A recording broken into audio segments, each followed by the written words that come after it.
We're even gonna use chat. Page is your class starting on? I think It's, on mine, the numbers start over. I think it's. Yeah, they start over. Section 2 though. I think it's. It is right after Yeah, page 93. yeah, I'm like, mine just starts over one. Hello. Yeah. Yeah. So if you look at 93, then right after that. It'll start over though on page 1.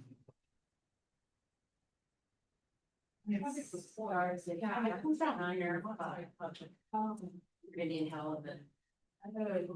Madeira and everything. Oh, wow. Purple. Same. Madeira is an effing nightmare. Not in general, right? It's just not.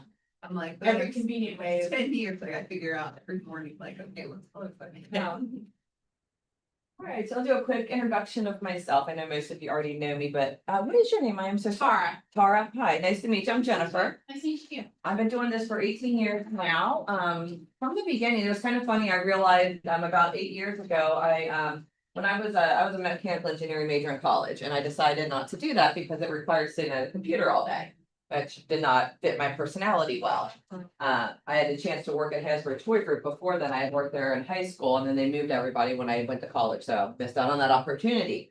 So when I decided to stop doing that, but in that career path, it had always been that eventually I was going to teach. I wanted to be a professor at a college. So I'd be in the career for 5 to 10 years, however I felt long I needed, and then I was going to switch over to teaching that as a profession. I had kind of forgotten about that until I got into management, and when I got into management, they're like, you should teach. We want all of our managers to teach. Like, okay, sounds great. Started it and it just took off from there. I ended up chairing the professional development committee. I sit on that committee at local and state level, and I actually just applied to do it nationally. So love doing this, and great to have it as part of my career. So any questions, feel free to ask me, but we're gonna try to move through this so we can get a break about midday because I know this is a long day for everybody. Come on. Okay, so it's not like that today. I will mess with that later.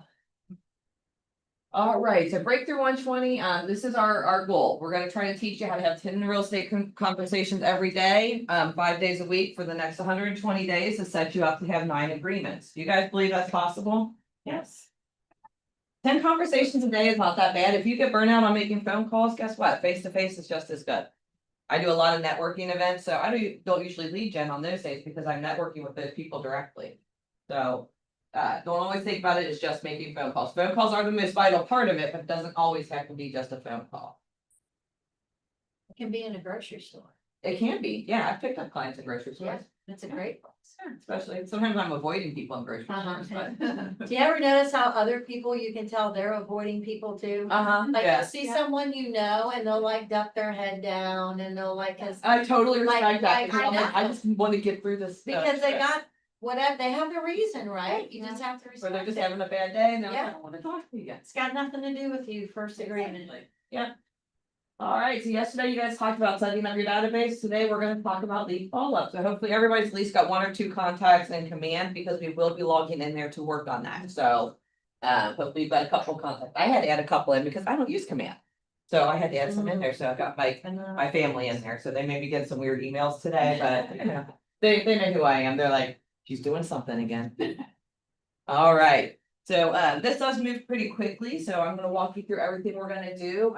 So we're gonna utilize a functions of command. I don't have any TCG people in here today, so yeah, I don't have to do it in follow-up boss as well. We're gonna talk about smart plans and the habit of regularly updating your database. So I know a couple of you are new, a couple of you are actually one new. You've been licensed a while, right? Mhm. Okay.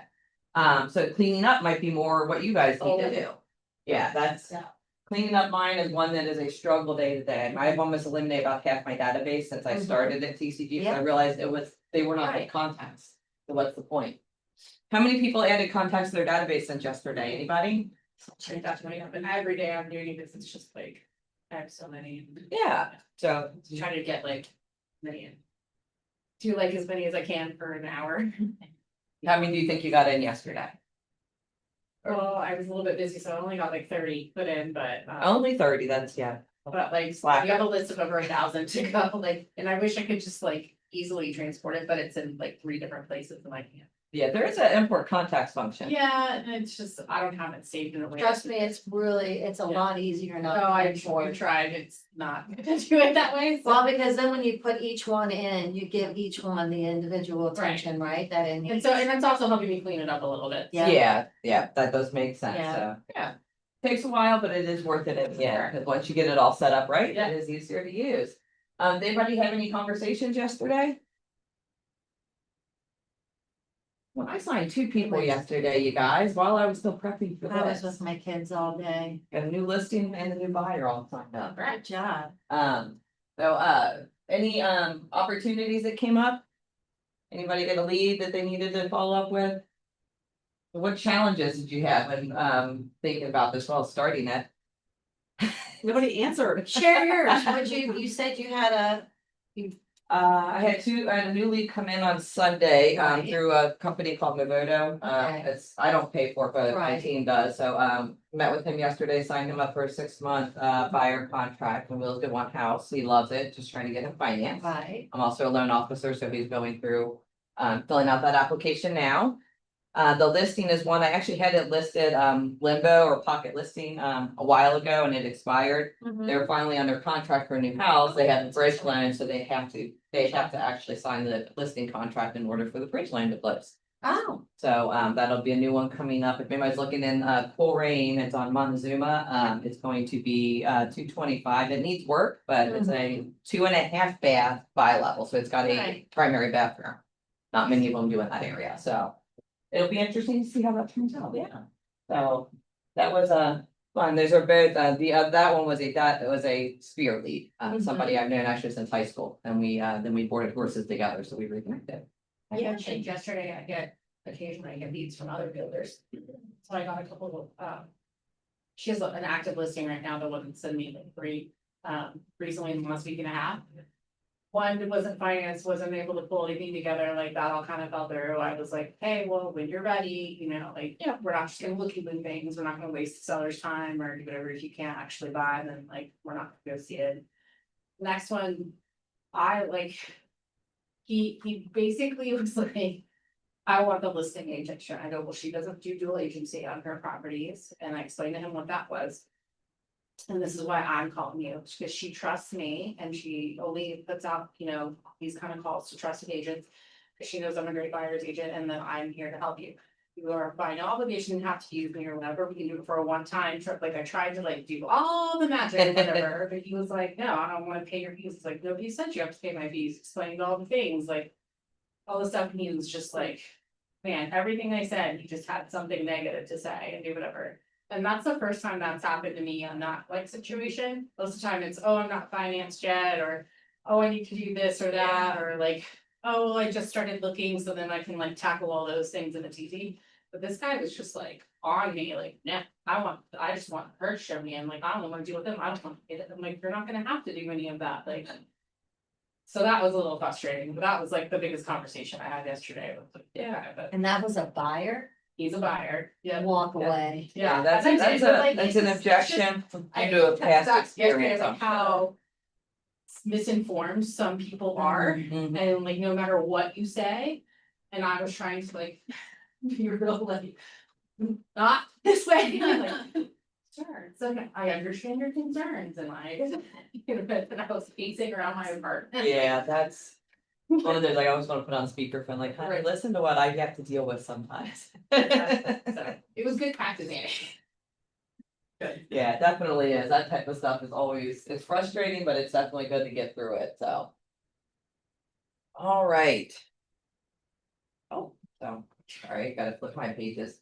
Always like a page behind. I kind of know what I'm gonna say, so I don't have to think about it all the time.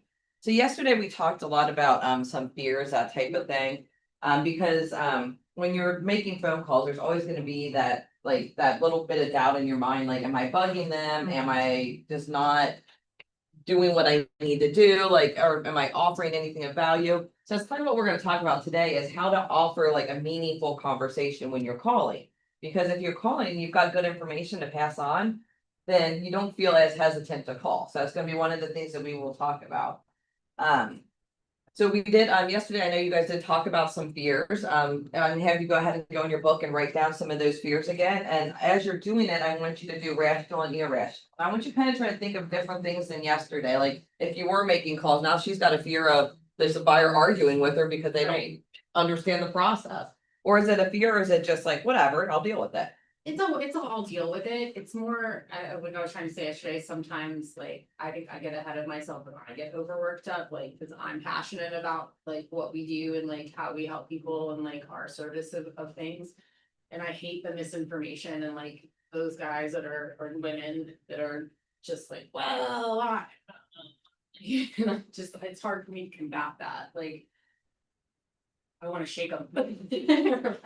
Yeah, it makes me sad sometimes too, that I'm Yeah. like, oh, you're so angry because you're just, something happened, and Yeah. now you're, yeah, but Yeah. can you beat that? I mean. Right, yeah, sometimes you just can't, you can just, I'm like, well, you know, if you change your mind.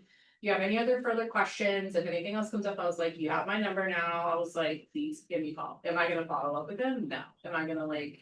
Keep them in my database? Probably not, like, I was just like, that's a bummer, like. Yeah, Cause like the messages he left Ashley were just like, man, I'm already financed, all my own stuff, like, where do you go, so like.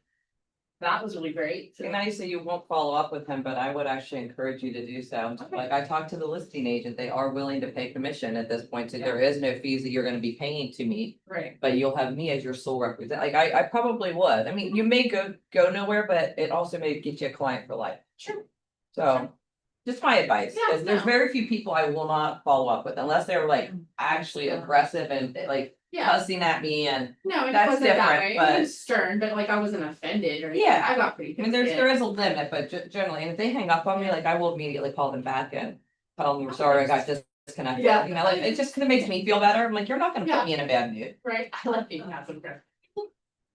I'm very good at passive aggressive behavior.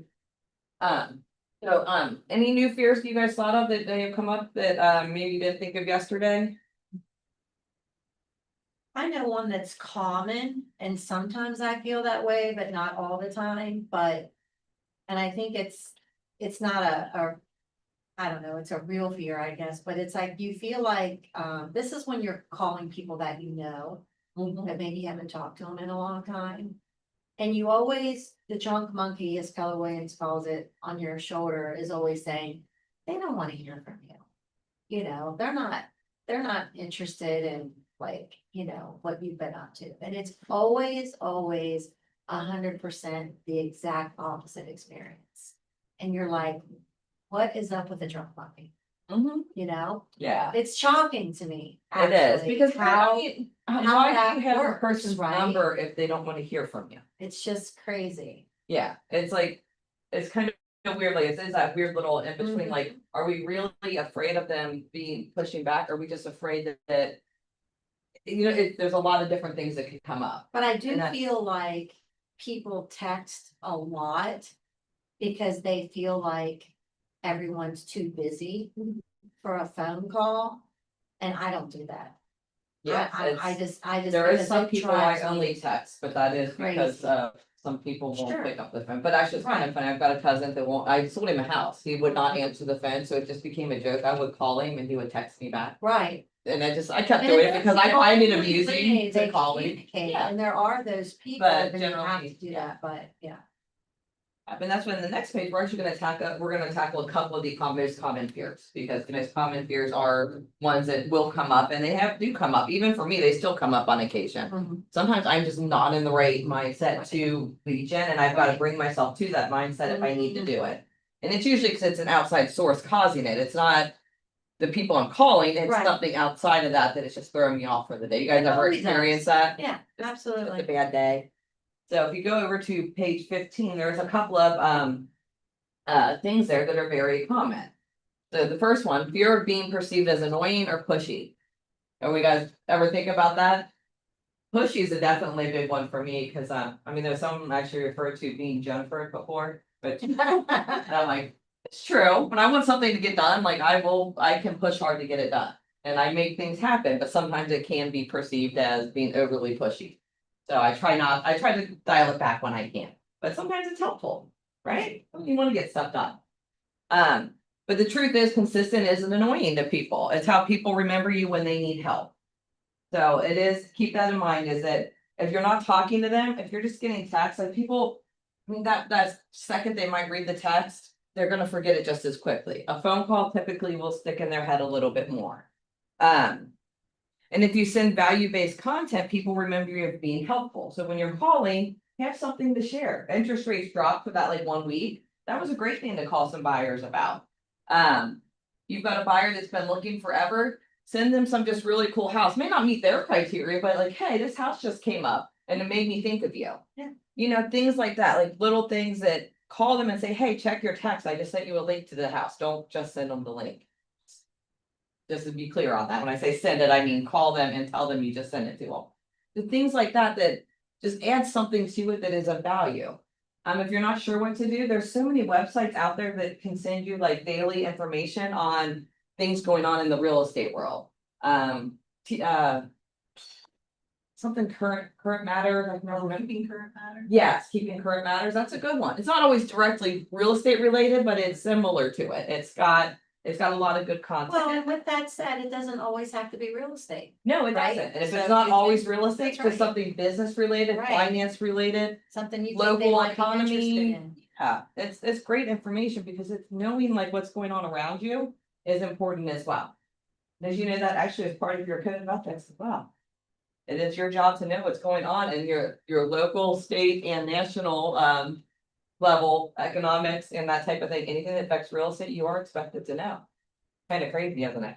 It is. People are always shocked when I tell them that. Yeah. It can Good be. luck keeping it all straight, because just in real estate It's also alone, your broker's job to help you get that information out. So that you do have it available to you. So that is not something you have to necessarily do all on your own. But also a good reason to be involved with the brokerage that is local as well. And you don't have to have your checks mailed out to get paid. That makes sense too? Never understood that concept. So then it gets into number 2, which is a fear of not having enough value to offer. So I tell you to offer value, then you're like, well, crap, but what am I gonna offer? So I don't have enough to offer to people. It doesn't have to be something that's flashy, it just has to be human. It has to be local. And you guys know something local going on. Oh, I just went to this amazing coffee shop. It's been open forever. I just never knew it was there. Have you ever been there before? You know, if they hate coffee, probably not the best thing to bring up, but you know what I mean? It just, there's so many little things you can mention that are not, it doesn't have to be amazing. It just has to be something that. I don't know, I got Madeira and all this construction. I found out it's going on for the next year. I'm thinking about moving myself, you know, like, you know, whatever it might be, just something that does it. And what I'll tell you too, before you call, write it down in front of you. Have 3 or 4 topics. So when you're calling people, you can pick which one applies to them. so That when makes you it read a little the bit. Madeira easier. article, what else are they doing other than the? I have no idea as to how long Madeira's got construction Oh, going you're on. just I was making just it up. making it up, yeah. I'd like. I'm glad I sounded I'm gonna believable go now. research that. I was like, I'm like, it was going on last summer and then they stopped and now they're doing it again. I'm like. I actually Well, have they no already idea. put I all don't the live on that underground side of town. sewer pipes in, I'm like, what are they doing now? I'm so confused. There you go, find it out and then you can call everybody But that's you know local what, in that's that just area it. If and I'm find not out. interested in it, so is everybody Yeah. else. You may save them a couple of calls, or they may give you more information that you didn't already have. So that may be going both ways, so just because you guys were complaining about it, I figured I'd mention that one. And fear that you're doing something wrong when you're not getting results. This is probably the number one. You start calling and you're feeling good, like I've got this down, I've got some ideas of what to talk about, calls are going good, but I have no appointments. That's frustrating too, right? That we don't want to get to that point too. But I like this saying they've got here, real estate is like gardening. Most of your efforts are gonna pay off months or years later. So you're planting seeds. I'm sure we've heard that term quite a bit. So you're not always gonna get, the best stories are the ones where I call this person up and they listed 3 houses with me that week. Those are great stories. And I guarantee you ask someone when that happened, it wasn't last week or the week before. It was like 5 years ago, but they're still telling that story because it was amazing. But they make it sound like it's something that it's not. Because that doesn't happen that often. But that best call I like is that past client that calls me up and says, I love getting your emails. I don't have a referral for you right now, but I just wanted to reach out and tell you I love getting your emails. You know, that's a great phone call to have.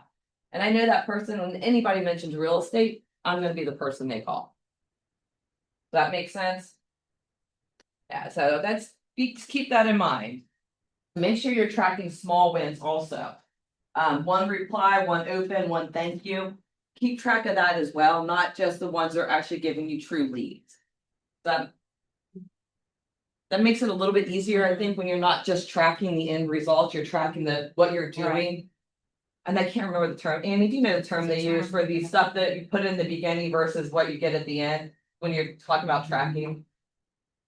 Peter knows it off the top of his head, I'll have to ask him what that is again. No. But when you wanna track the stuff you're putting in, and the stuff that comes out will eventually come out. Does that make sense? You wanna track your conversations you had, the time you spent doing that, track the stuff that you can see now, and eventually you'll see how many appointments did I have, how many closings have I had, how many. You gotta track what matters now to get the stuff that. Well, it also keeps you motivated, It does. you know, like it. Yeah, see, you have maybe to your goal isn't. hang on to the small stuff. Exactly, yeah. Yeah. You know, I actually had the number of conversations I needed to today. Mm-hmm.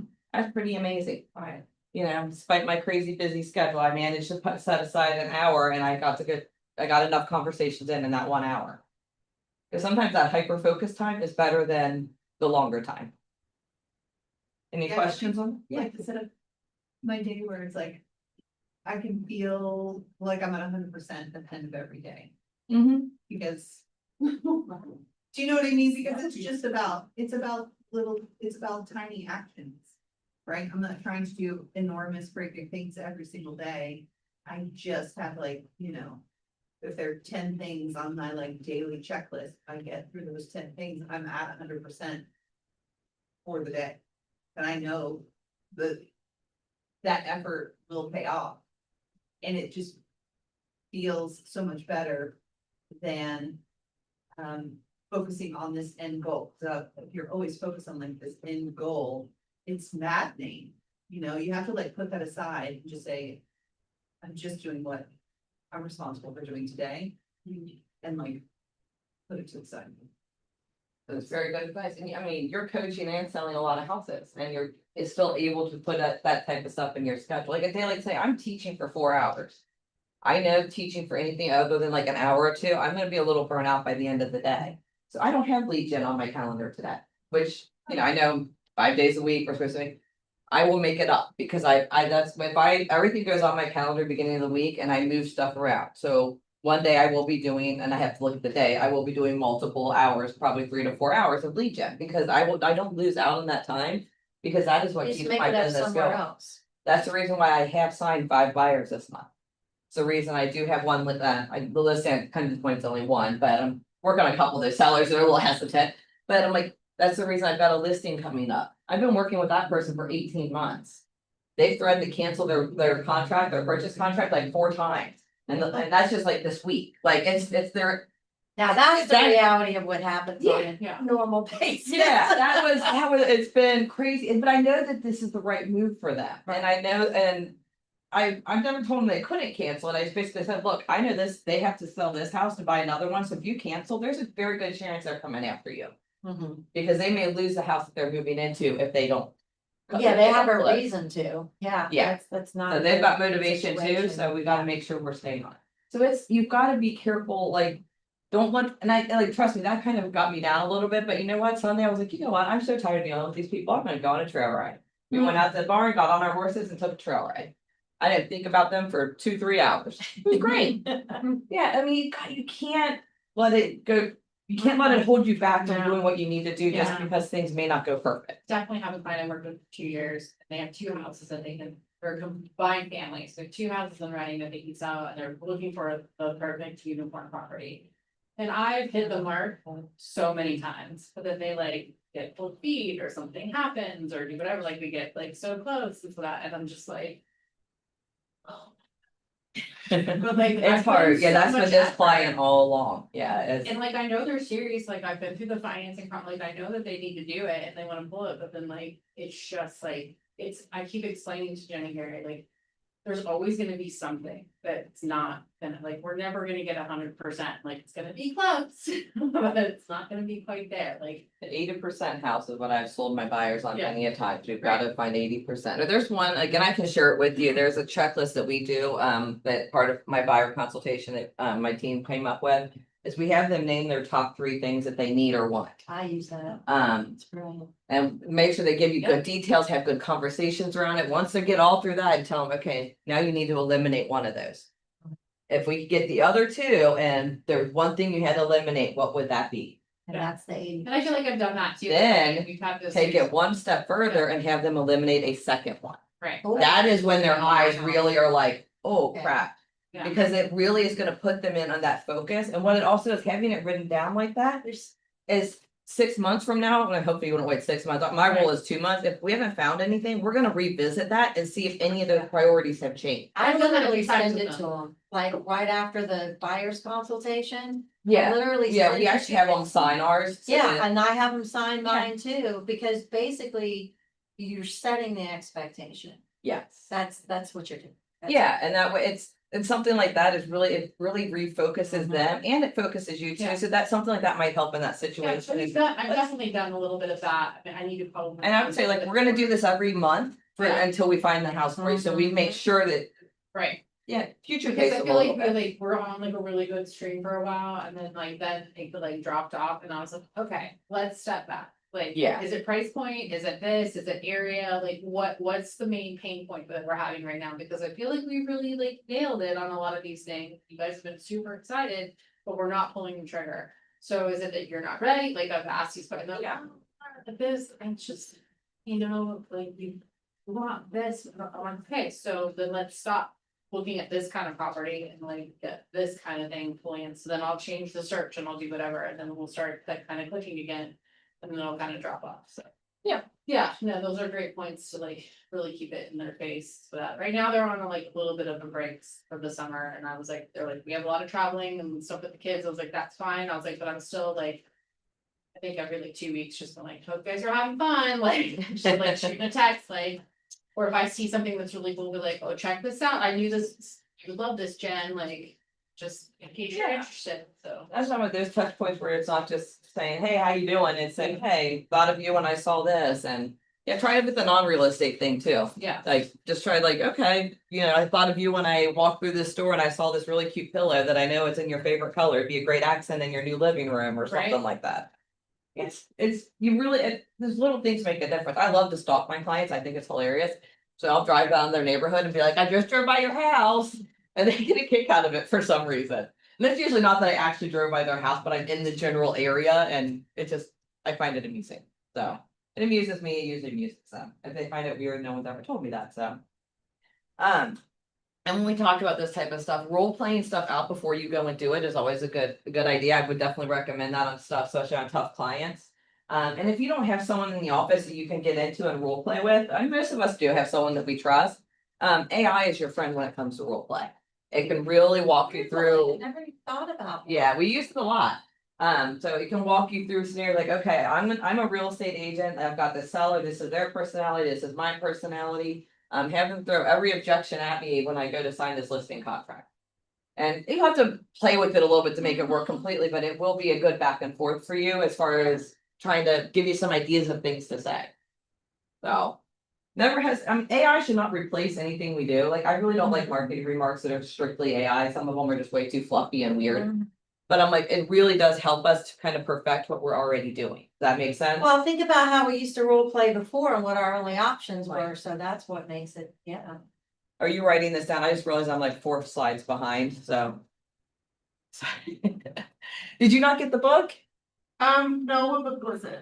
Oh, we can see if they can print another one, but it does cost money for it. How much is the book? $50 for the whole thing. So think about it, so I'm gonna jump ahead on the slides, I can go back later. Okay. I just realized that I know I'm too far, we go. So then we want to talk about like that's why I keep telling you guys like the things that I do to like when I do get fearful, like when someone hangs up on me, I don't like that. But to overcome that fear, I just call them back. I am so sorry we got disconnected. I would love to continue our conversation. And generally, if they do actually answer, very seldom will they hang up on you twice. So some people will because they're just mean people, but I very seldom have had them hang up on me twice, but it's fun. So what other ideas do you have about something you could do to kind of expose yourself to a fear without, or any fear that you have? either between yesterday or a new one today. Anybody want to share one?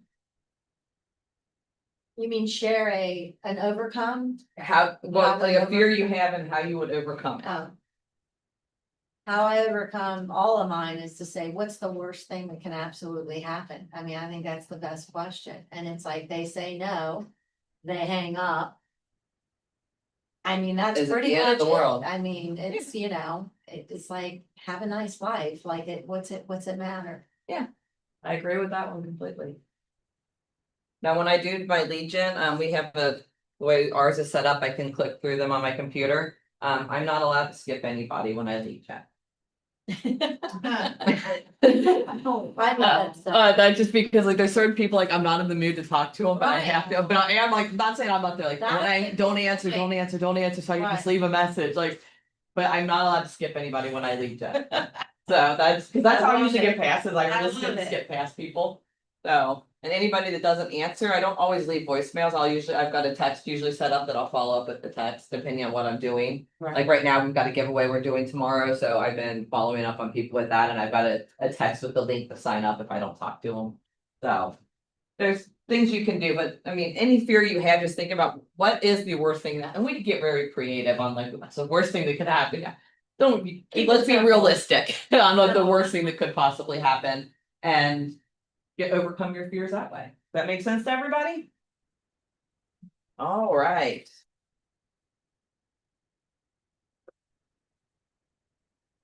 Here we go. Next. It's a newer class, so it does take me a minute to catch up on everything. All right. So life has big events. We know that people move for the 5 Ds. Anybody know what those are? That's the worst. Diamonds, No. diapers, The worst time. and shoot, I'm trying to remember the 5th one. You know what? Peter never Divorce, remembers the fifth diapers, one either. It's Dollars. hilarious. Dollars. Meaning like Which, losing a job or Or- getting a promotion. It was the diamonds one that I always forgot. Death, divorce, dollars, diapers, diamonds are your 5 big life events that usually cause people to move. If you look back at your transactions, I almost guarantee one of those played a role in it. we should put them in order. Diamonds, diapers. What's the next one? Well, it depends on who It's you not- are. Death would be the last one. Dollars, so hopefully sometime in that point Dollars. you got Could be in the third one. and divorce. Yeah.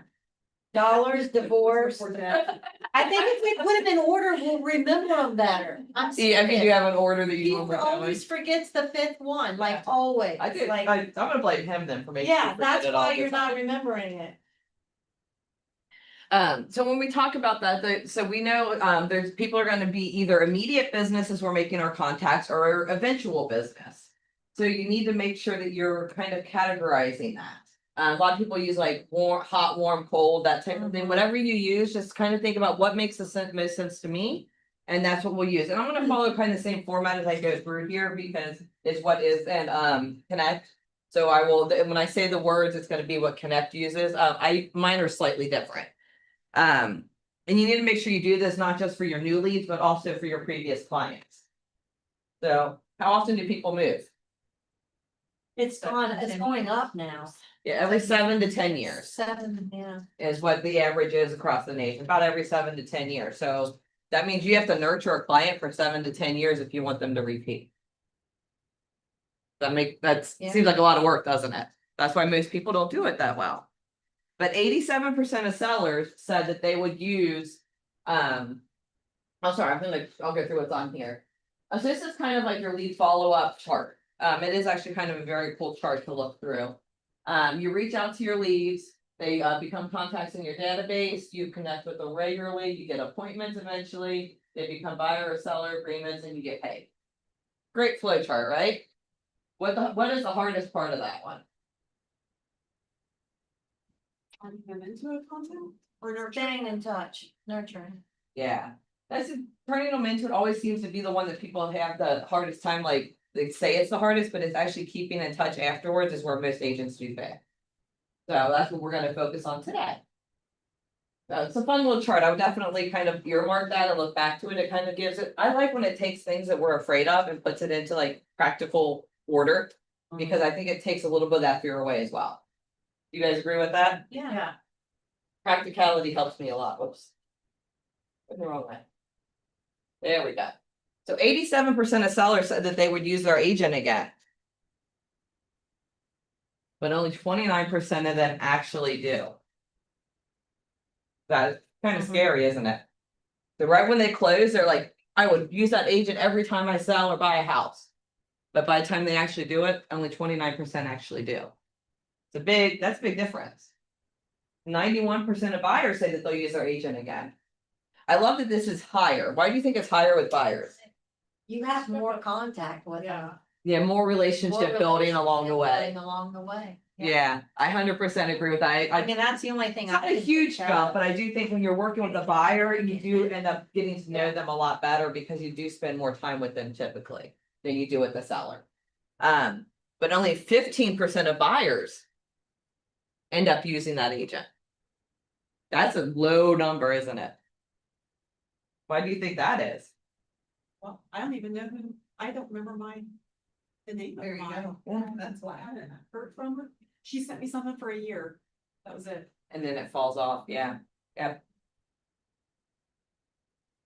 So that's what we're gonna try to do is not be that person. We're gonna try to be a little bit better. And it is, I think a lot of it is because of like, they don't know what to say or what to do. Yeah, like I remember the first year after we bought our very first house, and her name was Kathy Fink. She's no longer, she actually ended up with cancer and passed away a few years ago. But the first year we were there, they sent us one, you guys remember the coupon books? Yeah. Yeah. Oh, She- yeah. my mom Entertainment sold for books, those I think is what they were entertainment called. books, Yeah, she sent us one of those, like that first Christmas or 1 year anniversary. I can't remember what it was. It was great, but I don't know that she ever sent me anything after that. So I'm like, huh, that's very true. Not everybody keeps with this. Now I remember her because I remember how mad she was when I got my real estate license. So Yeah. she's like, you're taking away your whole family as my clients. I'm like, yep, you know it. And keep in mind too, that it's not your client's job to keep in touch with you. It's your job to keep in touch with them. I always like telling my family that too. It's like, you guys never call me. They're like, because we all know you're gonna call us. I'm like, yeah, true. So it's not their job to keep in touch with you. It's your job to keep in touch with them. And it's also a very good idea if you can get in one-to-one contact with them face to face. So if your client does something that's interesting, go to one of the events that they're going to. Like I had a lot of German events. I love my German events. So I see clients that they'll actually come to my events. Like it's not my event, but it's at the club I'm at, and they're like, I was at Germania this week and I was looking for you. I'm like, oh, you were, you know what? I'm gonna be there for the next event we have. Do you want to come and work my booth? Having like 2 hours of one-on-one with them is great. Right. Plus, then I get a volunteer. And then I won't actually be there for the 2 hours because I overstaff my booth and I end up working everybody else's booth. Cause I've got an easy booth for, so. But it's just stuff like that that really does, it brings them into your inner circle and they feel special and they are gonna call you. I have 2 past clients and are now members and run a booth at the festival. So I just married a German. So what is is there a German? I mean, I know Cincinnati is Oh, infiltrated with, There's 3 but. big I need German to clubs in know. Cincinnati. All right, we're gonna talk now. Donna Schwab and Colby and Germania. I can't even pronounce that. Donna Schwab's the only weird one. Not who Schwab. Yeah, it's fun to say. Donna Schwab. But- That's the only one I don't belong to. I belong to 2 of them, that's plenty. Now, people know that about me, they know that that's what I'm part of, and they ask me questions about it, I mean, even Mark Schuppa, used to be Star One, now is Sipsy Klein, he asked me about the German event, so. No, I because wanna I'm find part of out. that. Yeah. All right. So the life of a lead. So a lead will move every 7 to 10 years, give or take. The cool part is if you represent a buyer and they buy their first house, which it's a lot of times, first time home buyers typically is how you pick up a lot of new clients because they're not established with an agent already. So you get a lot of, I love first time buyers, yeah, they're fun. But when they move, guess what? Now they're a buyer and a seller, so that's 2 transactions. And somewhere in between there, hopefully, they're referring all their friends and their family members to you. So that's the idea, is they're only gonna move every 7 to 10 years, so we have to figure out like, how do we stay in relationship with them for 7 to 10 years? Cause you know, to be honest, I mean, how many of our romantic relationships last 7 to 10 years? I mean, we're all gonna be honest, I've been married 22 years, but before then, I had no relationship that lasted that long. But I mean, granted, I was 22 Well, when I met him, so it'd be kind of weird to have one, but you know, it's. Yeah, and I But I'm think we like, have to focus on the fact that the light bulb just went off for me is like. You're staying in relationship with people that long so that they can refer business to you. Yes, they That's- become a referral that's source in the- between their transactions. That is the point. Yes, That you're not I- trying to get that person to move again. Right, Because honestly, if they do, it's probably gonna be a headache because they don't have the equity in the house. They don't have the. The Right. reason they're moving is probably not something that is motivated enough to get them to actually do everything they need to do. It might be they're just annoyed with the house and then half time they end up renovating it and they're like, I changed my mind, we're not moving now. well, and now we're dealing. Or I with have someone low declutter and they interest decide rates. that they now love their condo because it feels twice as big now that they got half their stuff out to stage the house. Yeah, that just happened to me. That was fun. Oh, my Mhm. God. Lost a buyer and seller. Eventually they will. They're getting married, so I think they Right. will end up buying something eventually, but Diapers. yes. That is kind of That's what I'm from counting on. James. Diamonds didn't do it, so I Diamonds hope you for didn't do it, diapers. so the diapers. Good one there. I love that. So lead generation is how you get the lead. Lead conversion is how you get the appointment, but it's the in between is that we really are focused on today is what kind of value do you think we can offer in between transactions? In your book, there is a story in there from Gene. Does someone want to read that? I know it's long, so we could each do a paragraph if that's easier. Gene, It's this big box on page 21. 21. Someone want to read that out loud? I'll go. Thank you. With over 30 years of experience in the real estate industry, Gene Aaron runs a $100 million real estate business. His advice for this level of success: quit trying to make it complicated. He learned in Bold that he needed to have 20 conversations a day. That's it. He goes deeper to add that those conversations should be meaningful and they should come from contribution. Coming from contribution simply means shifting the focus entirely to helping others, whether it's answering real estate questions, offering advice on home improvements, or guiding them through the buying and selling process. Gene says, if you do that, you don't ever have to ask for the business. When Gene's team starts their lead generation for the morning, it's with the directive, go help somebody. At this point in his career, Gene's database is 30,000 strong. So many people, there's no way to just remember to reach out to everyone with value and consistency. Everyone in the team's database is on touch plan unless they ask to be taken off.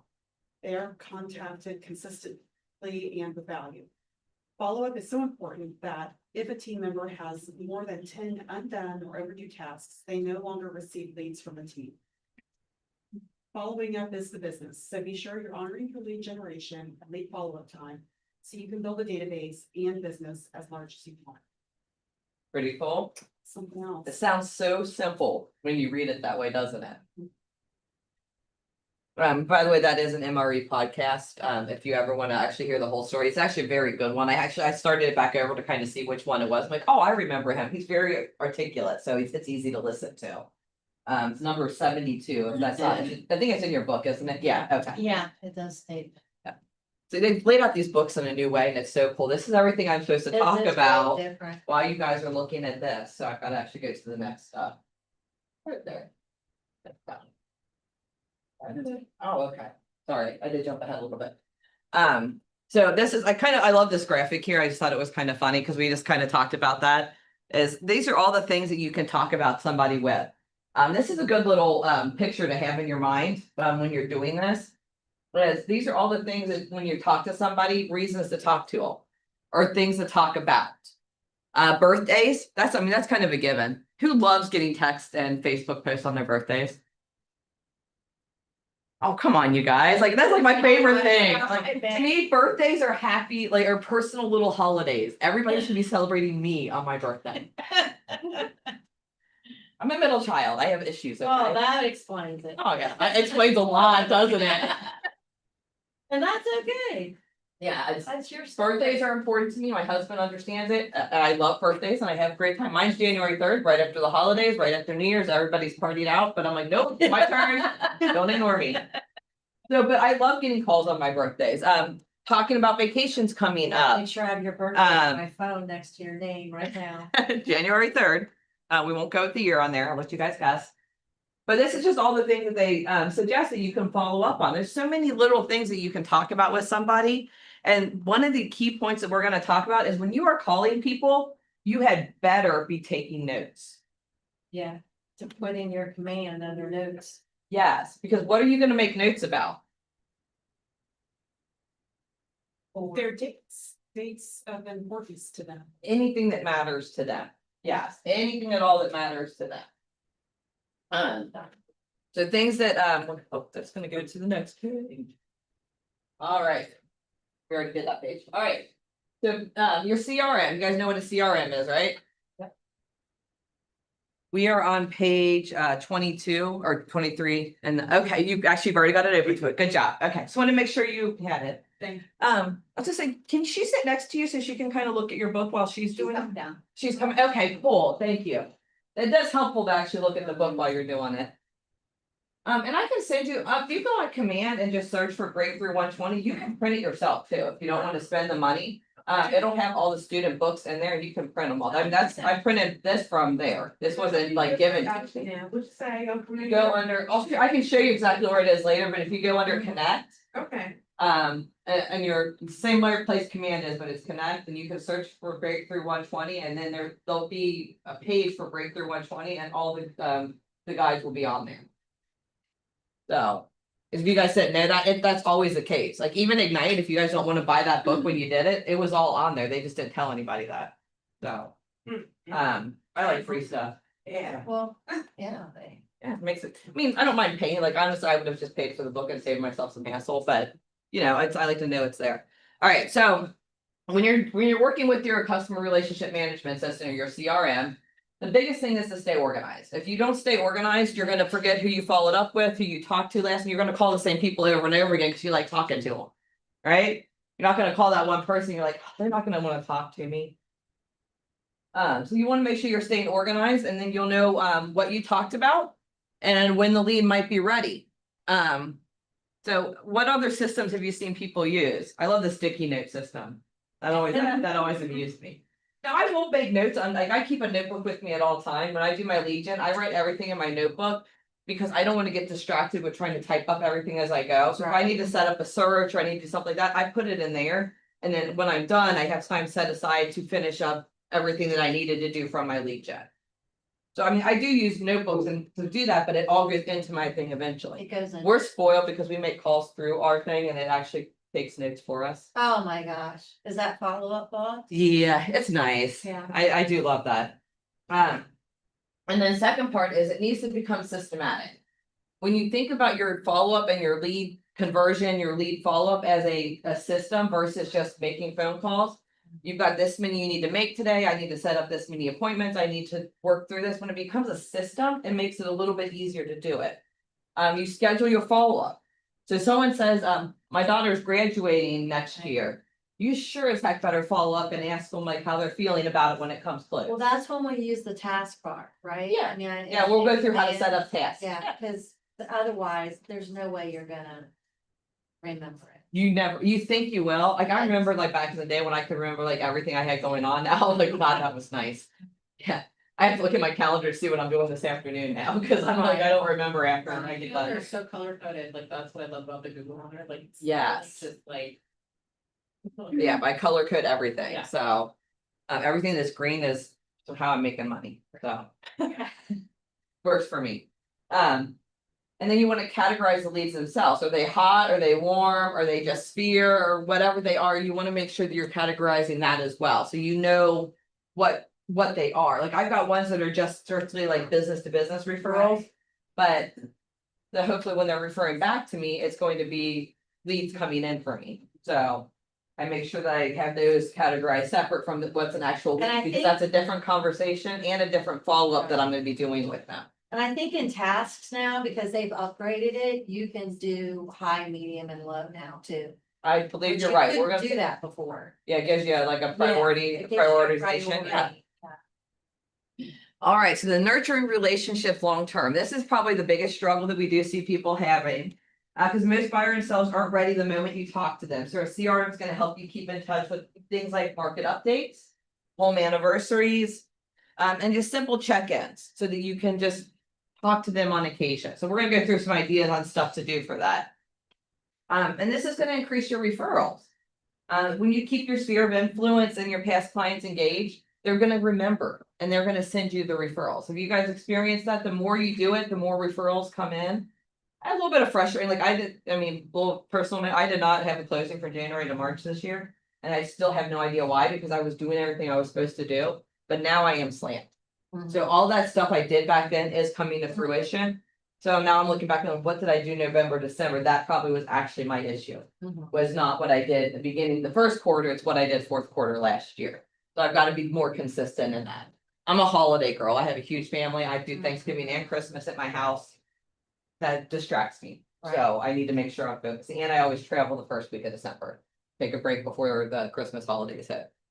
So, any questions on that?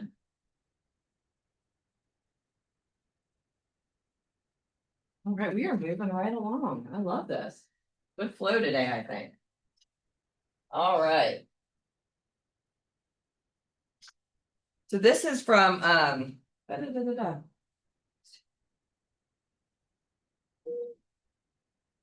Oh, Richard Schulman. Okay, I'm like, I can't read it on here and they didn't type it for me. I guess because it's right here and really big, bold. So I'm still getting used to how the book's laid out. All right, so this is a story from Richard Schulman. This is a little bit longer one. Do you guys want to read it to yourselves or read it out loud? What do you prefer? We can read it to ourselves. You guys okay with that? Yeah. All right, why don't you guys go ahead and read the All right. story?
Message in the other one.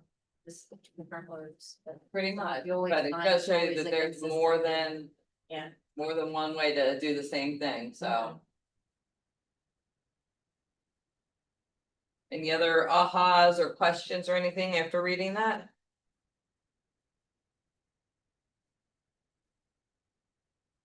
It feels natural. I like it. I mean, it's more where I would feel comfortable with that. Yeah. If I just offer them, hey, I'm here, if you ever need anything, and then maybe explain to them some things, like on the other pages, what's going on in the community or financially in the real estate world. Yeah, it's knowing what you're gonna offer, that piece of value really can make a phone call a lot more productive. And most likely they're gonna enjoy it. Probably my favorite one is offering them a vendor list. Like, because most people are gonna do something at their house sometime in the near future. So offering them a list of people that could help them out, that's a great idea. People know that they call me that I've got somebody for everything.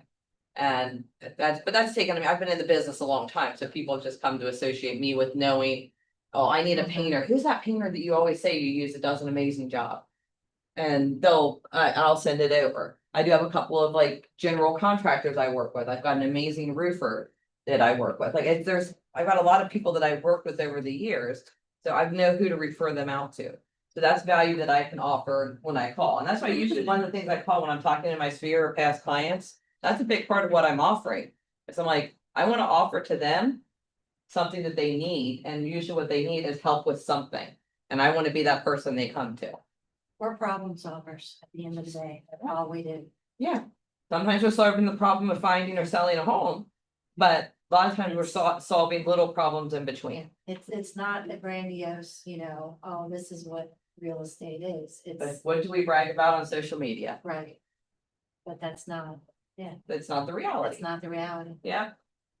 All right, so here's comes the activity time. So if everyone's open up their computer and get on the command. If you've done this before, I totally understand it may be not all that helpful, but. Make it out and then go back into command.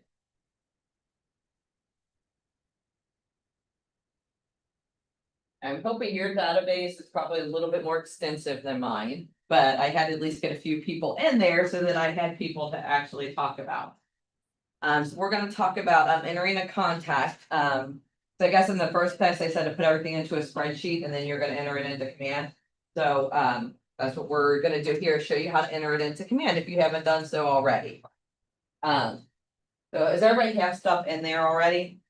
So if you're gonna add a new contact, I highly encourage you to work on the import contacts if you do have an actual spreadsheet, or if you're coming from another brokerage, it is awesome how you can do that. But we're gonna go with create contact. All you do is just type them in here. So it's, I mean, it's not anything overly complicated, but you wanna make sure as much as you can, you get as much things in here. So that you can add in as much as you can. You know, Very, sorry, go ahead. no, the debate is like, say you're working with a husband and wife. And you know how it's always been, okay, do you separate them into two separate contacts, which is what they've been saying forever, which I don't like. Or do you put them both where, you know, whoever's the decision maker, they're the main contact and then the spouse is the other one, because you can put them both in a single contact and you Yeah. can. Now that we're switching over to Lone Wolf. For those that don't know, you can now. Like, a husband and wife can now sign your contract. With one email. Like, but before with Dotloop, for instance, you can't do Yeah, that, yeah, you each gotta- person has to have. A separate email and they have to do it separately, but like if you work with a lot of older people. There's only one email, right? They both literally share one. Even So- my aunt and uncle who aren't that old, but Right, they and share, it's a and they family don't have to account. be that, Mhm. you know, in some couples, that's their. You know, that's how that's their mojo, we want one Also, email. will warn you about being careful about that, 'cause you need to be sure both spouses are actually seeing the information that's being signed, and one of them's not signing for both of them. Well, yeah, right, Yeah, for just, I sure. I gotta put that warning out But there. do you because have a you gotta be sure. professional opinion on when we're trying to load up? Mine, see, because I use a different CRM. I know, I you can can't give you, really, let me I know, give you a I quick get it. example of what it would look like for. I just know you guys used to use it, so I didn't know if. I've only been at DCG for a little under 2 years. Little, So in yeah. here, we have it with their, so a relationship. So they're Oh, both okay, in so there you, together. that's, and which is, I yeah, can see it, so like if I'm gonna send a message, it doesn't Right. automatically come up with the first person, but then I can add in the second person. perfect, yeah, So that's, well. It's kind of the that's, so I same, so keep you going guys that are same. entering it as two separate people under the same contact. Yes, but one thing we don't do is I don't put in the address twice, because I Correct. send out postcards, so I can't, I Right. don't want two postcards. And going command the doesn't same. allow you to put in two addresses. Yeah, this one So- does, That one does. Yeah. Right, so, but yeah, that's the general, that's how I do it, so that's Okay. my personal way of. well, that answers my question really Yeah. good. And that's, and that's not the only way to do it, No. sometimes you do want Yeah. them separate if that's how you want them, Yeah. it's your practice of business, but I do keep them together, because I always want to communicate with both spouses at the same At the time. same time. Because Right. otherwise I think it's Mhm. not as professional, both spouse, even if one's the only one, only one's answering me, Right, I still want both of them to be copied on the messages. Does that make sense to you guys? I think, Yeah. as far as like truly helping our clients, I need to make sure both of them know what's going on. So that's my suggestion, is always to make sure both spouses know what's going on. which you can still do having them as a single contact or having them both as a separate one, I mean. Depends, yeah, a to little me, bit it's more simpler to have them challenging. together, Yes, but. Does anybody have questions on how to create a contact? I mean, it's pretty straightforward. Does anybody have contacts they're gonna be adding in, oh, yeah. like right now? I would suggest everybody put themselves in. You should, that Because should have been the most first people don't- contact you had. Did anybody not have themselves Most in there? people don't do that, but if you have. I'm in there. Because you haven't- wanna see everything. I haven't contacted myself for That 2 goes months now, out to your client. Yeah. But yourself is a great way to test anything that you're wanting to set up. Exactly. So, yeah, you should always have yourself in there, just so you can see exactly what's going on, so. So do you guys want time to add that people in, or if we skip it, then we're gonna have time to take a break midway through? Skip it. Okay, I figured that's what everybody would say, so we're gonna skip it. Skip it. So just so y'all know, I learned how to use command just for this class, so. Because I didn't use it before this. All right, so now we're gonna talk about tags, touches, and smart plans, basically what they are, more so than using them right now. Let me get back into this. Oh, shoot, it just started over. Sorry, I need to have to go to the original.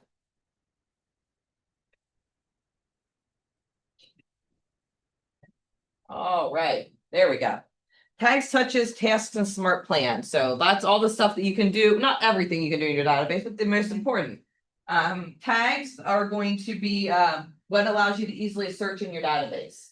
So I love tags because if I'm making phone calls and say like, I'm looking for people that are getting ready to buy and because interest rates just dropped. If I have them tagged as buyers that are gonna be buying, I have one of my unique tags, which we're gonna get into doing tags, so I should save it for them, but it'll make more sense if I explain it now. Is when I'm talking to clients that are going to be buying or selling in the future, but aren't right now. I tag them for the quarter in which I think that they're going to be buying or selling. So like if I've got someone that's in Q4 for 2026 and the interest rates drop, I may want to call them and say, hey, by the way, interest rates are dropping. Do you want to consider buying sooner? Do you see what I mean? Like Yeah, having them right. categorized allows me to kind of look ahead. If I've got people that are gonna buy in Q1, I need to make of 2027, I need to make sure, or sell, that I need to make sure that I'm in touch with them in Q4. So they're gonna be, but the way it works, you can click on that tag and have just that list of people come up. And you guys can actually export and do mailing lists and stuff like that in command, so you can send stuff out to those people directly if you Right. wanted to. Does that make sense, you guys? Yeah. So that's what tags are really good for. It gives you a way to search your database very quickly. The touches are gonna be any interaction or communication that you have with somebody. So you wanna make sure you're touching people as off. Oh, it sounds so weird. I wish we could have a different word. Like touching people as often as you can. That's what I picture. It's like every time I heard poke on Facebook, that was what I always pictured was, oh, that's annoying. Is it Neil Diamond song? Oh, Touching you. I think it is, yeah. Yeah, it's, I'm touching. so let's I'm touching. get that image out of my head, but touches are any interaction or communication that you have with a potential or existing client. So you just wanna, and everybody in your database is a potential client, you guys, keep that in mind. Cause one thing I think I really like from that last story you guys read is that don't make any assumptions about the people in your database. I've got someone right now, I mean, their total income for the year is very low, but they are qualified. They've pre-approved, they're ready to buy, and we've got an offer in on a property. Well, and things change. Yeah, and right now Vinebrook is offloading a ton of properties, so if you've got low end buyers looking. Vinebrook is selling a bunch of their rental properties. They're not great in perfect condition, but under 200,000. Which is rare. Yeah, some under 150. Don't see it very often.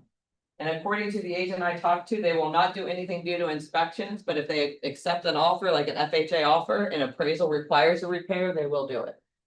Nice. Haven't seen it happen yet, but that's what they're telling me. Does anybody not know who Vinebrook is? I know. I don't know. A huge investment company. They own a ton of properties. They don't have a very good reputation for taking good care of their properties. They're slumlords, but Pretty much is what the that's assumption okay. is. They're selling. Yeah, they're selling a bunch of properties right now. So if you look up like anything like under like 175 right now, probably listed by Buckbrook. It's usually, I think it's VB something LLC. They've got a couple different LLCs that they use. So, but any touch that you can make with the real estate, with your clients are a great idea. So if it's family members during a holiday or, hey, have a picnic at your house and grill out. My husband and I are gonna try to implement, we used to do it like every month. We would just have, hey, we're grilling out this week and let us know if you're coming. If 2 people showed up, great. If 20 people showed up, well, then we gotta figure out how we're gonna park everybody, but If 20 people show up, great. We have it at, and we buy a half a cow at a time. So if it's gonna be 20 people, we're having burgers because I got a lot of ground beef in my freezer right now. If it's gonna be less people, we may smoke a brisket or something like that. So depending on how many people are coming, we have fun with it.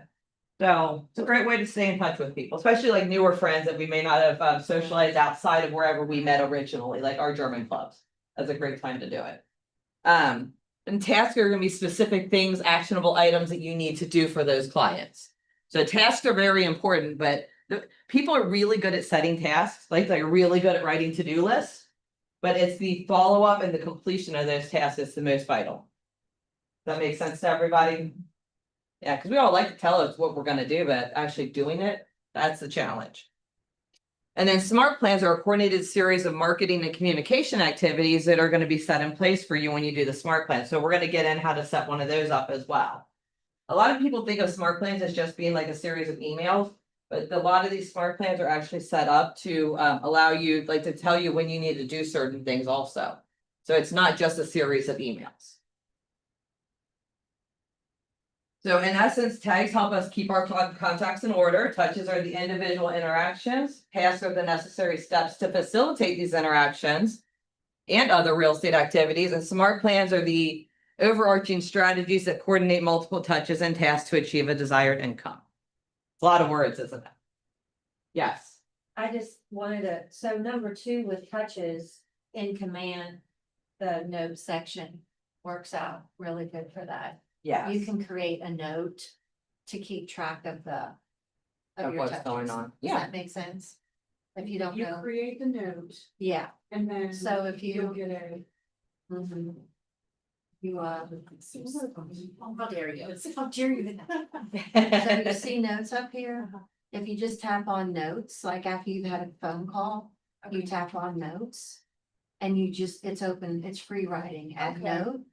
And you can title it and you put a description of what you talked about. Okay. So every time you go to call them again, or if they call you, it's right there in front of you.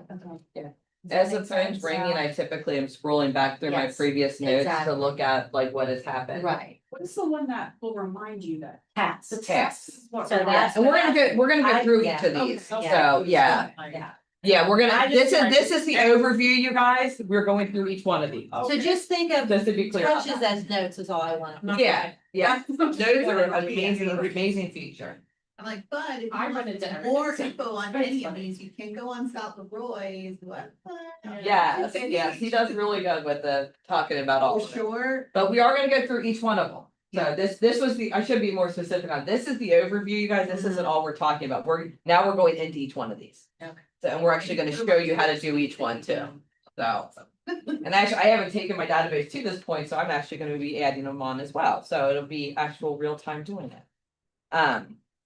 So we're gonna talk about tagging your database. Like we talk about tags, we're gonna allow you to easily search your data, oh my god. Database, tags and database, every tag is a filter for action, strategy, or relationship building. So keep that in mind as you're tagging people, what they're for. And they're never used to, they're used to segment people on how often you'll communicate as well, because you're not gonna, someone that is like buying next month, you're gonna be talking to them actually, they'd be an active client. But someone that's gonna be buying next quarter, you're gonna talk to them more often than someone that's gonna be buying next year. Do you agree? So you need to make sure that that's appropriate communication. So that's what we're gonna talk about. So some of the most common ones are listed out on page 31 of your book. Okay, yeah, it is the next slide. SOI, like we use that term a lot, sphere of influence. So keep that in mind. VIP, past clients, referrals, leads, agents. Because we do want to keep agents in our database too, right? Everybody's like, Interesting. There's very few I want to, but please expand. do you want to recruit those people eventually? If you need to Most of reach them out to not, them, do you but want to some of pull them, up yes, your? Yeah. I don't keep mine in my CRM, I keep it on my phone because I want to make sure I have contact information. Every agent that I've dealt with. Yeah. I found. Anytime I have to Yeah. call them, I I- automatically save it because I need to know who if I'm trying to call someone, I don't want to have to keep going back and looking up their number every No, time. I want to totally. make sure that I've got it, it's handy. Now, are there agents I delete after the transaction? Yes. Absolutely. There's sometimes it's just they're not worth keeping. Alright, so we're gonna go into creating a tag. And please correct me if I'm wrong on any of this. I cannot find a way to create a tag unless I have the actual person selected. Correct. Okay, so I just like, I'm like, just wanted to be sure there wasn't a way to create tags without selecting people. I did not find a way. So this is my husband. I told him he's gonna get weird messages today, so I'm gonna set him up on like 20 smart plans and see how many emails and stuff I can send to him today. But so this is my husband. I'm gonna add a tag to him, so it's just down at the bottom here where it says add tag. So I'm gonna go down and see. He is a past client, so where is that? He's definitely Sphere. I did sell him a house, so. I should do mark to spam. All right, so we're just gonna keep those two. So that's gonna be my husband. He's going to be. Someone I have sold to and somebody that. Let me pull this up real quick. There we go. So that's what I've tagged my husband as. So you had to check the box instead of just. And you could actually, you could go into the person too, I believe, and do it.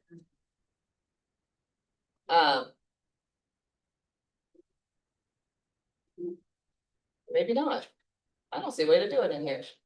So, yeah, I'll go back to the beginning, so I'm gonna tag myself too. So when you check on them, then in the bottom, it has, you could do multiple people at once. So let's say I'm gonna check these 3 people. Okay. I can add a tag to all 3 of those. I'm just gonna do Sphere on these. So all 3 of these are Sphere. Oh, wait a minute, do you have to, if you check their name, I think you have to edit. Yeah, if you click on their name. If you add it, then you can go, You okay, have to get and like then a you little can do it. pencil Yeah. at the This end. is a lot simpler though, I think, doing it from this screen. But if you're in somebody, so say we're in this person, if we click on edit, there we go. When you go down. Where there we go, there's tags. So Now, that is how did another way you to do do it it. other than this way? You just went on to the page, to a total page, So this is my list of contacts, but when I go into command, I click on contact. right? This is my list, so if I click on several people, Right. or Oh, one you did person, them all it at the automatically same comes up at the time. bottom. Okay. Yeah. I like. I doing did not multiple know things. that. Yeah. To see sometimes like learning it how I did I was just like, I just sat down like, okay, this is what I gotta demonstrate, so I gotta figure out how to do it. Mhm. When I clicked on them, it came up. I'm So like, if you that's how know do the it. people in your head, and you know they're all gonna get the same tag, you're just gonna go through and pick them Mhm. out, select them. Yeah, and when they talk about tags being a way to store your database, so now if I click on Sphere here. Guess what? Now I have a list of just my Sphere people So you can pick on anyone's sphere and it brings everybody up. that has It that did not tag. used to be that simple. See, that's why I'm here, because so much has changed. You're like, this was not the way. it Well, used to be. yeah, exactly. Like, this is way easier. Back to the beginning.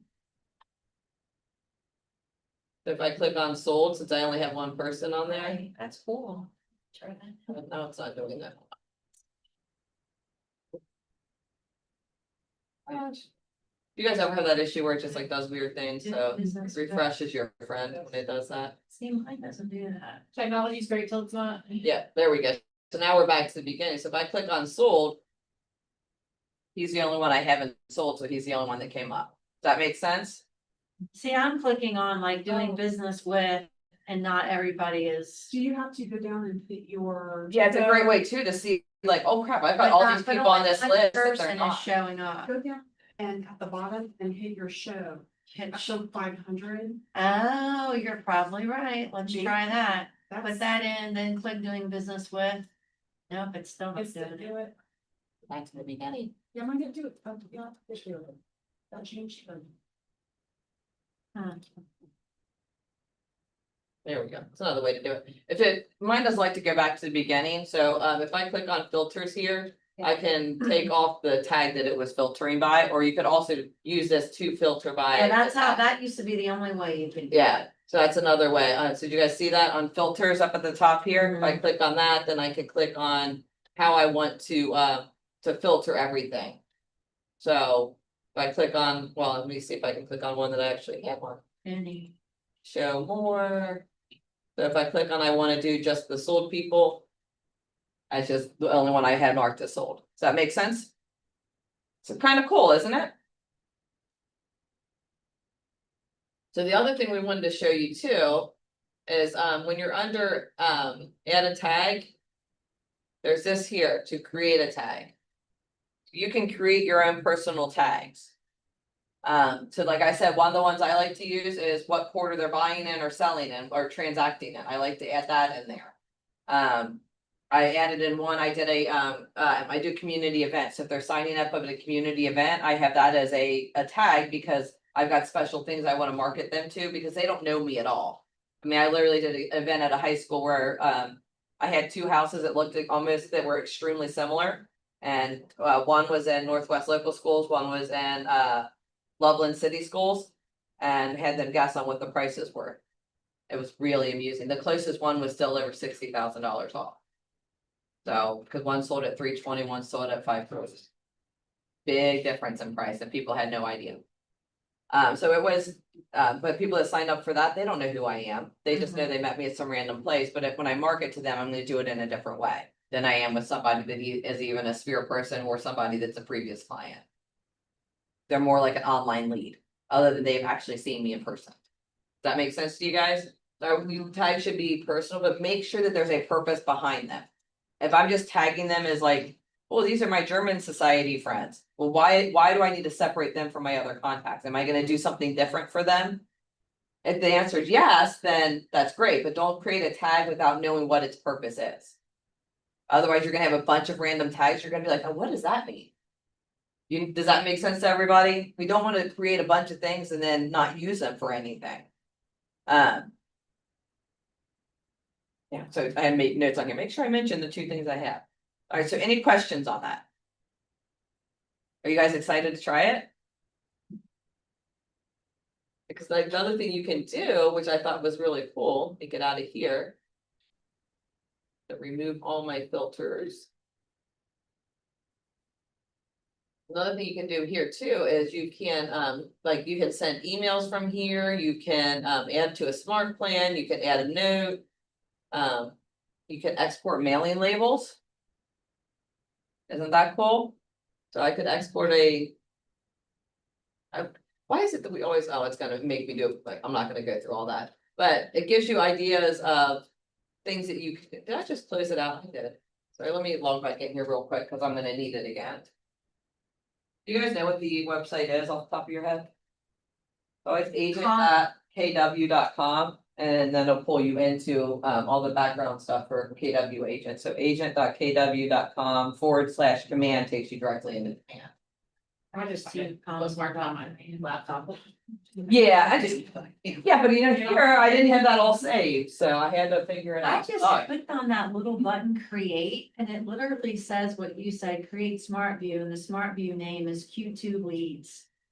And I have no idea what that is, but this little thing, what Smart View is. That's not on my list, but I'm not gonna get into that today. Yeah, there's so much on here.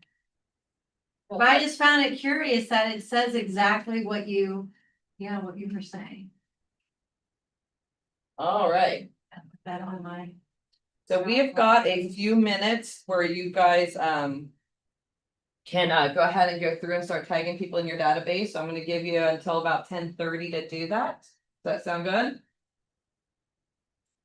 All right, start working on it and let me know if you run across problems as you do. I may have to grab Annie for some of those because I don't know if I've got problems shooting in me yet.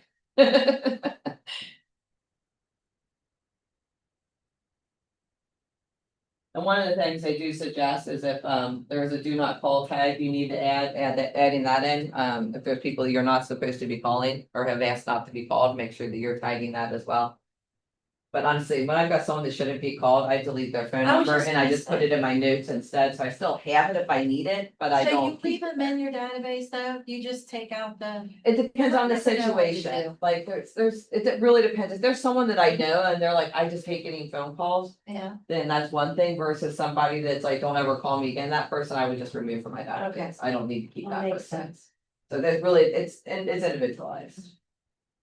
While you guys are doing that, I'm actually gonna use the bathroom, so write down your questions and I'll be right back.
Everybody run across any questions or any like fun ahas or anything like that as you're doing this?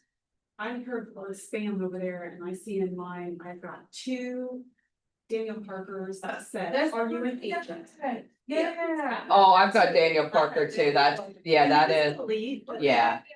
That's what they're saying, like, who is this person? Yeah, I think he sent something to every KW agent, Wow. yeah. Cause I had him What's the too. goal of that, though? What do people want? Like. I don't know. I give up trying to figure it out, it's always something that doesn't make sense to me at all, so. Oh, you know, I think I should just have this microphone on.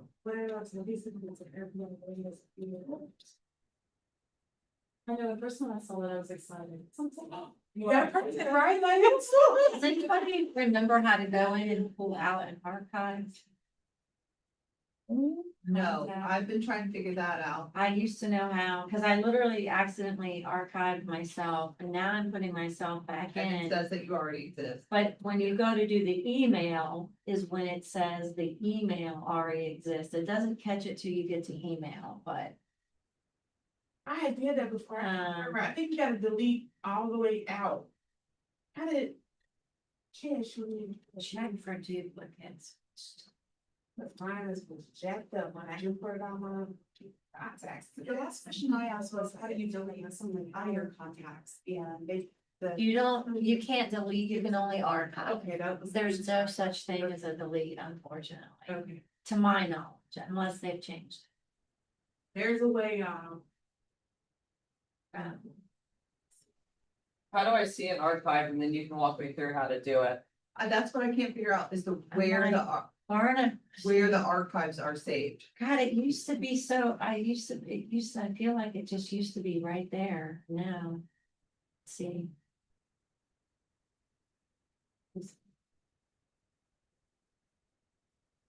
Because there are times when you do need a break. I'm just going to ask Gemini.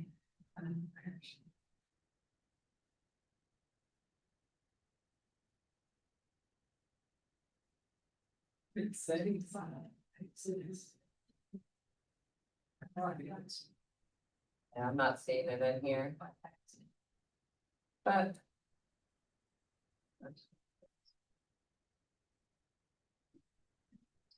The three little dots y'all on the side, Oh, yeah, that's right. and you see archive. Yeah, that's right. Thanks. On the right of your contact, Yeah, but how, did it take you to anything though? It says delete selected permanently. It gives you the option to delete it permanently. It does give you that now? You get into the archive. Oh, once you get in the yeah, you can delete from archive, that's right. Yes. I do remember that now. Thank you for Get that. rid of Daniel Parker. Yeah, so you gotta archive him first and then delete it like that. yeah, like, is there a block feature? Alright, so I love this, we're learning together on how to keep our database a little bit more accurate, so I would recommend, I mean, unless it's something like there's some reason to truly completely delete them, archive them. At least then you're not seeing them all the time, but you can also get back to them, hopefully, once we figured out how, you can get back to them at some point. Does that make sense? Yeah, like in our database, we don't have control over it, so we cannot delete people. So everything is just, Usually how they're set up. yeah, we can trash them and they'll go into a separate folder, but we don't, it's not actual fully deleted, so. Cause every once in a while, like I trashed one person cause she really annoys me and I can't stand her, but then she wanted to buy a house I had listed, so I had to pull her back out of trash to make her husband was still active, but she was not. It made me feel good at the time, I can be petty, I know, but. Is that pretty cool? Yeah. Something I wanna keep in mind, like when you're talking to people, the things that you wanna put in your notes, you don't wanna have too much stuff in there where it's hard to look back. So you guys have all heard the acronym FORD. Do we know what that stands for? Family, occupation, recreation, and dreams. And I always tell people too, there's one, I like frog a little bit better, cause family, recreation, occupation, and goals. More so than dream, dreams sound like, I don't know, I wanna go live in Spain, Right. you know, goals sound like I plan on buying a house in the next 5 years. You know what I mean, like, to me, goals just sounds more appropriate, so that's my personal thing. But it's always good things, keep those acronyms in mind, or just kind of write it down in your notes as you're talking to them and make sure you hit each of those. Makes it kind of fun to play around with it a little bit. Alright, so how do I?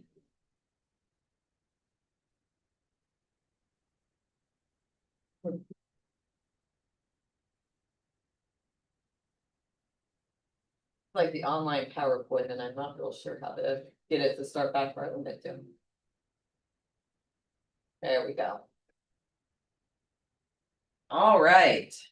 So hopefully about right around 11, I'm planning on taking a break, so we're gonna go through touches. That sound good?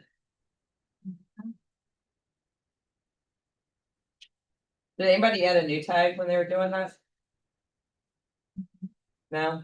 I would wait and do that till you see some need for it, like when you're making calls, you're like, oh yeah, this is the people I need to call back, cause I'm gonna invite them maybe to a first time home buyer seminar. Something like, make sure there's a purpose behind it, so yeah, I'm glad nobody did, honestly, because that's kind of not what we were focused on. And I don't wanna you have random tags in there, it just makes it more cleanup later, right? So, just keep that in mind as you're going through. All right. Sorry, we did all of that already, cool. So touches, touches always need to be needed and relevant. Because keep in mind, most buyers and sellers, they're pretty lazy. We just moved forward quite a few pages, so sorry about that. Because we kind of talked about everything in there. Are you guys okay if I don't go into more detail? Because I think we did it more as a broad stroke. I think that works for what you guys are working on right now. So we're talking about touches. Most buyer and sellers, they only interview one agent. You won't run across, especially sellers that do talk to more than one agent. It's just not as common as you think it is. So you want to be that agent they keep in mind. Because when they say interview, it means they call somebody. I have worked with sellers that have interviewed several agents, and that's great. It's always fun when you win too. Especially when you know one of the other agents, you're like, oh, I won. And referrals are a great source of business and also a great reason to keep in touch with people in your database. We kind of talked about that, is that we're not keeping in touch with people necessarily to get them to buy or sell. We're keeping in touch with them because they know someone else that might be buying or selling before they are. Or they may have another resource for it. I make a very habit of when I talk to especially Sphere people, I want to know what they do for a living because I want to be able to refer someone to them eventually, because guess what? Puts me in their good graces. So hopefully when they think of someone that needs help in real estate, they're going to refer back to me. That makes sense to everybody? Even when it's small things, like I've got somebody that does Altafiber. Wouldn't you rather have a personal contact rather than just calling Altafiber when you need it installed? Yeah, it's my cousin. So you guys need a contact, let me know. I'll pass on our information. Nikki Kurzinger. I can never say it. So yeah, spell that one. I can't even spell it, so. But I can't wait to get married and have some more name again. So when you're talking to people, make sure it's relevant. And that a lot of times it is when you're asking them for help, they like it too. And not just help. Can you help me by sending me someone that wants to buy or sell? No, I'm trying to build up my vendor list. What do you do for a living? Is it something I can help? I did ask one guy that. He's like, well, I make chicken salad. Great, if I need chicken salad, I know who to call. He works for a catering company. That's like his thing, is making the chicken salad. Like, yeah, it was just funny the way you said it. It didn't make me laugh. Like, okay. Because I know him. We belong to the same German shooting club, the Schützenverein. And I'm like, I love him, but I'm like, I had no idea that that's what he did at Hammond's, was make chicken salad. So that was a great one. I'm like, okay, this is my chicken salad referral here. But I like asking them what they do and how they can help me as far as like having help me build up my vendor list. And then, you know, just interacting rather than just being a salesy person. It always helps a lot. Because when we talk about connecting with people, we want to make sure that we connect with them in a way that makes sense. We want to connect. The word is connect. That's what I want to keep in mind, is that we're not calling them to ask them for something. We're trying to connect with them in a way that actually is meaningful. Do you guys understand that? So, A lasting impression. yeah. Another word for it is, yeah. Okay, I always like to see like, what do they have up there versus what I'm looking at? So any interaction or communication is a touch. So we want to make that touch something that is going to connect with them and mean something to them. There's all these things are definitely good things. And I do well on social media. Because I love my social media. I have fun with it. I don't take myself overly serious, but I like to share things. Like I was featured as the instructor this month at RAGC. So I've got that on my Facebook because, you know, I'm proud of that. I was the second one they shared. The other one is a master faculty person for the state of Ohio. I was the second person they shared when they started doing this. That makes me feel good. I'm proud of that. So the stuff like that I like to put out there. I have fun. my number one problem solver award that I got this year is my, oh, what do they call that? My main page that's on there.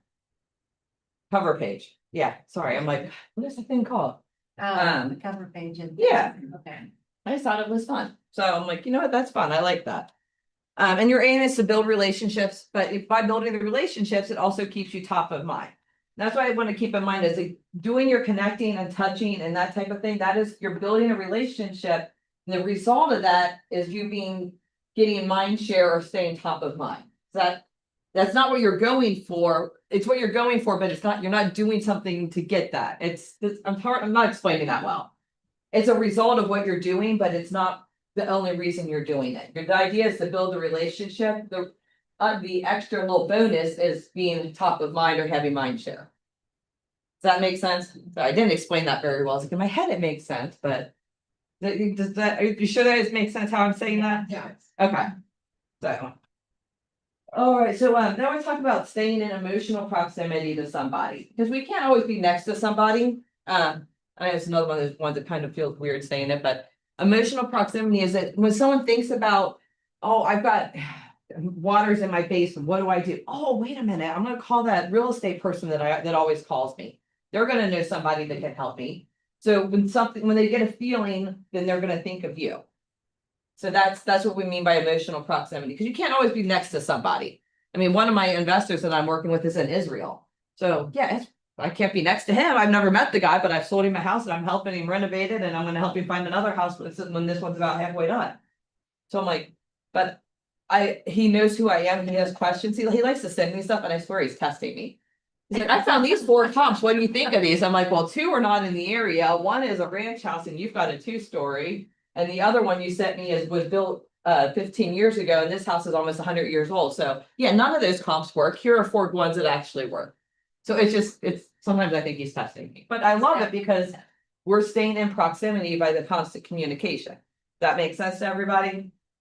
All right. So they said nearly 74% and 80 buyers and 8% of sellers only talk to one person.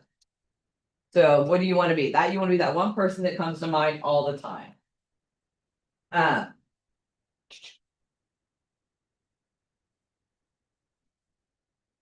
another little fun NAR statistic, oh, sorry, they're on the next page here, you can see them too, is that 43% of buyers and 66% of sellers were referred to their agent by a friend, neighbor, or relative.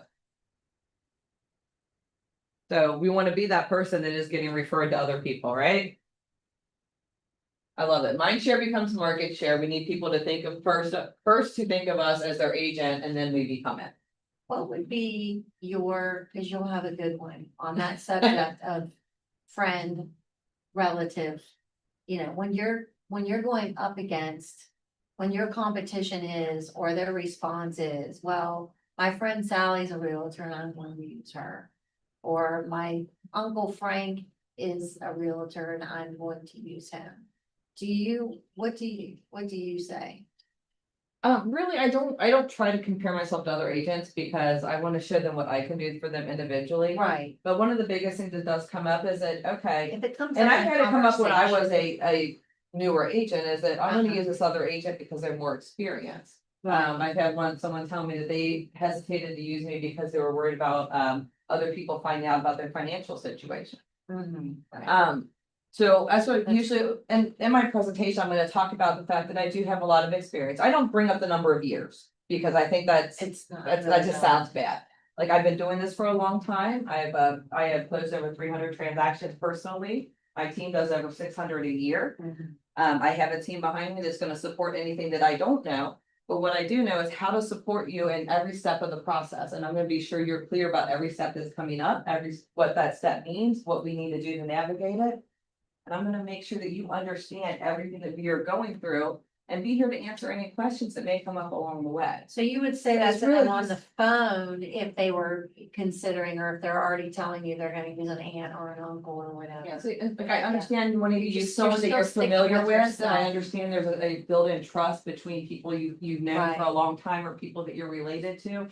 But does that trust go to the point where you're willing to give them the trust to handle a transaction? Right. That is the biggest transaction financially that Well, you're gonna that's what make I'm in your looking life. for, that's good. Yeah, cause I'm not insulting the other Right. person, it's like, I'm honor that relationship, that's Right. great, because that is your person, Right. but. Are you prepared to trust them to do this? Yeah. Perfect. Yeah, I like it. yeah, but I try, hi, how you doing? Good, how are you? Good. I intentionally do not insult the other agent, Mhm. actually, because it's unethical, Right, no, we but can't it do also, that. it doesn't feel right. Yeah, right. Do you guys agree with that? You kind of Yeah. like that, where I'm not gonna say, because yeah, I mean, It's just a big everybody, one that everybody everyone knows an comes up agent, against. but Yeah. is it someone that know, you it's feel like big. you can trust? With the biggest decision you're making in your life, Right. financially? Already, a lady that I used to work with, Oh, she was already. Oh, go, sorry, go. That's okay, go ahead and finish. She was contacted, before I became a real estate agent by another real estate agent that we both worked with. Yeah, So we all knew each other and she decided not to do anything. She's waiting. Now that she knows that I'm an agent, she's more prone to want to ask me because we're closer. But I'm Yeah. like, I don't want to do that. I don't feel comfortable coming between because we all three worked together and knew each other. And in that situation, I think it's just a matter of being honest, it's like, if she wants to work with you, that is her choice, she's a big girl, she can make that decision. I would call that other agent and say, hey, just so you know, she asked to work with me, I did not want to come between you and her, but. I know we have this long-term relationship, I don't want to damage that, but she did ask me to do it, and I wanted to be upfront with you. If, I don't want to feel like you're cut out, what if I give you a 25% referral fee for? Understanding you've done some work with her in the past, and I want to honor the fact that we do both know this person. So you give them a little bit of your commission to. Not kind of, just to smooth it over, I've done that before. I Uh, thought she had some when we- idea. Yeah, cause it's a little, it's money, I get that, nobody wants to do it, but it just honors the fact that you both had this relationship, she chose you. But I'm gonna give you 25% as like, basically, you allowed me to take this and work with this person, so I wanna respect that. Cause that would make you feel better too, right? If it was the other way around. and she feels better with it too. Yeah. Because she's talking to somebody else that she trusts, maybe and knows a little bit more. Yeah, I mean, yeah, cause she's probably started the process for you a little bit. So you're honoring that. Does that work for people? What do you think about that, Annie? Is that? I like it. I've done it before, and as a manager, I had to do that if I was ever like, because a lot of times, I mean, I live in Colerain, it's a small area, and there was times where we both knew somebody. Most of the time I was picked because people knew me better, but I'm like, still, I would honor that other agent by giving them a referral fee, basically. I had a similar situation. Oh, my gosh. Yeah, let me have her go, because she did have her hand up, so. Yeah, so what's your name? I cannot think of her name. Tamika, okay, thank you. I struggle because I was like, what do you do? What do you say? Like you gave me your spiel of what you would say. That you have the experience, you have done transactions. I've done none of that. So I mean, what do you say? I'm glad you asked, because I was gonna share that and I kind of went past it. As a new agent, what can you offer that someone that, like me, that has a lot more experience can't offer? That one-on-one personal touch. I can be there for every step of the transaction. I used to say, I intentionally don't take on a lot of clients because I want to be sure that I can treat each client as personal as possible. I will be there to answer all your questions. And if there's something I don't know, I have got an entire team behind me that I can come to. And not my team, I mean your Keller Williams team, your Seven Hills team. I've got other agents I can refer to if there is something outside of my experience that I don't know how to answer. I'm not afraid to admit that, and I can go ask the questions and get the right answer for you. Does that make sense? Yeah, play up the fact that you do have it. I'm like, additionally, like, Yeah. you're a professional now. You know what I mean? Think about what you've done in your professional career. Yes. Right? Communication, organization, like all these things that you can like spin it in a way that, oh, well, I have, 20 years of experience, whatever it is. Yes. So think about the things that you're doing as a career. Yeah, I did that too, like, I was 15 years, I was an admin assistant in several different levels, so I've spent 15 years as an admin assistant helping other people, I'm just applying those skills to a new field. And there are 222 agents, I work in brokerage with 200+ agents, and I know there's probably some great statistics about Keller Williams Seven Hills that you could spin, right? It's all in the delivery. Yeah. Yeah, but the biggest thing is knowing what you're going to say and practicing it too. Agreed, that's why Yeah. we talked about like, what's the scariest question someone can ask you? Yeah, how many years have you been in the business? Yes. Yeah. For a new agent, that is like the dreaded question. That's why it's like, what is the scariest question? Answer the scariest question, and when you feel like you have that answer down, what's the next scariest question someone can ask you, you know? Yeah. And that way you don't have to be scared of it anymore. I love that. Yeah, we just talked about fears, right? So that's, I think you were not here yet for that, but we talked about what are our fears? Are they rational, irrational, that type of thing? And how can we overcome them? And it's exposure, but exposure to fears like that is gonna be role play. Is figuring out how to answer those questions before they come up. Yeah. And do you have something else to add? Yeah, I ultimately lost out on getting a listing, this was like 2 years ago, in Miramont, because there's a particular agent, I don't even remember who it was at the time, but she had sold like a ton, and not lost it in the neighborhood. And like, they loved me and did whatever, but they were like, but this, we're just gonna like go with her because we've seen her sign more and we've done whatever, and I hate having to combat that, like. Yeah, and that's kind of, I would probably do the same thing as like, yeah, she's got, but think of how many people she has to deal with on a day-to-day basis. Are you gonna be her top priority to get back to right away? That type of thing, like, Right. not I don't insulting like- her, but like. I have the time and the availability Yeah. now to give you service, a level of service that someone that has 8 to 10 clients that they have to take care of in a day that may not be able to give you. Yeah, I. Not insulting her directly, but Right. implying that she's too busy to take care of I you. wanna boost, like, I always try to boast, concierge level service, like, for Yeah. myself, like. You need it, like, I have the time, they may not have the time, so that's like what I was trying Well, to and get. in that situation too, you can have a completely different overall perspective of that market Yes. because they get stuck in their, Right. do you know what I niche, mean? like, They get stuck in their little niche and they don't even, they stop working really. They just go through. Yeah, the things are motions. handed to them and Cause they're she not. does put a full page ad in the Yeah. Marymount Courier, like Yeah. every month. Yeah, and I would never say she does this, she does that, but an agent that has that many clients may not have the time to, don't ever insult that agent Right, directly. no. That's just be careful on that because Yeah. it's easy to fall into that. Well, you know how she is, you know, people don't like her, Yeah. you know, but They're like, we love your like enthusiasm, you're like, you've got a great game plan, like, it sounds amazing, they're like, but, you know, like, I feel like they just felt so much pressure from like their neighborhood and like their people, so I said, go. give me a month. Yeah. Give me 1 month to list the property and if I don't meet your expectations, then you can use her instead. Oh, that's a really good one. I like Yeah, I that. like that. Cause it's too. Marymount, it's not gonna take a month to sell it. We all know that, unless you really do a horrible job, it's there's no way you're not selling it. That'll be Right. I'm surprised I hadn't thought of that, but yeah. Laugh it on the give heart, me a I'm not month. doing anything. Yeah, and that's, I mean, like, ask them for it, I mean, even 2 weeks. Give Yeah. me a 2-week listing, give me a chance to sell, let me show you what I can do in 2 weeks, and you make sure you're prepared to market the heck Right. out of that. Right. You take out a 2-page ad in that Marymount, whatever, and advertise just their house. What do you know about this? Yeah, I mean, there's ways to combat it with not being negative, but Right. just saying, yeah, there is, cause there is limits. I may not be able to spend as much time as you can with an individual client. I'm very good at balancing it, but the Some actual people aren't, time yeah. spent is probably different. One thing, I have a showing partner, so after the first couple of showings, like I may show 1 or 2 properties to a new buyer, but then they're passed off to him to finish the show. Exactly, which is not a bad thing, and that can be. They like But like, some people may not like that, some Yeah. people may not. There's a couple people I don't pass off for different reasons. Like my Sure. investors, I don't, cause he doesn't have that level of experience Exactly. that I do of walking into a house and knowing what needs to be fixed. Or being able to talk about knowledgeably about what they wanna fix, I should say. I don't tell them what needs to be fixed. I just have that depth where I can walk them through that, so. Very cool. I love that. And there's a couple little things that they give us here. I love this visual here. When you're building a relationship, this is page 39. I need to get my glasses. Yeah, there is. Is it on there? Okay, yes, I forgot they did that. This is the first one that they've redone. I really hope they revamp all the classes and put it in this format. It is so much easier. Like. And it's a lot more activity based and visual based. It's not as much as me just talking all the time. Who does these anyway? Like. There's a Who whole, creates there's a this? staff That's writers a at staff Keller of Williams, writers yeah. that do it? Yeah. I just have not heard of them before. Valuable touches. So you build relationships one at a time. So I like the idea of the stepping stone.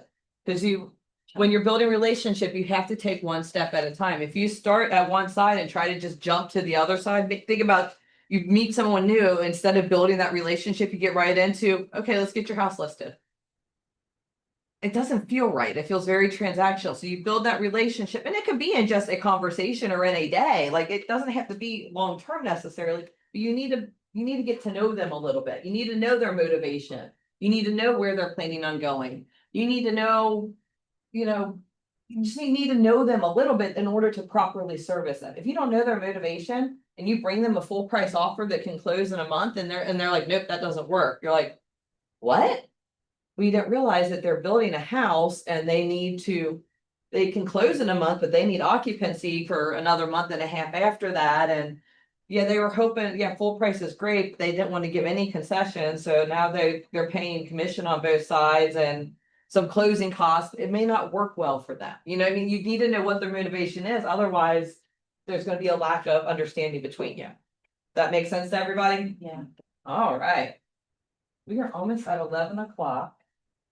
And I think that's a good place to stop. So we're talking about perceived value next. So that's kind of going in another direction. So I'm gonna give you a break until only about 5 minutes, but it'll give you time to get up, stretch, make a couple of calls. Try to get back here right around noon if you can, or 11 if you can. We have the sales meeting at 11 today. It's recorded. Is it recorded today? Yeah. Oh. It'll I be didn't know recorded that. today because of this. They didn't want to Okay. take an hour break, Right. so they have it recorded. Okay.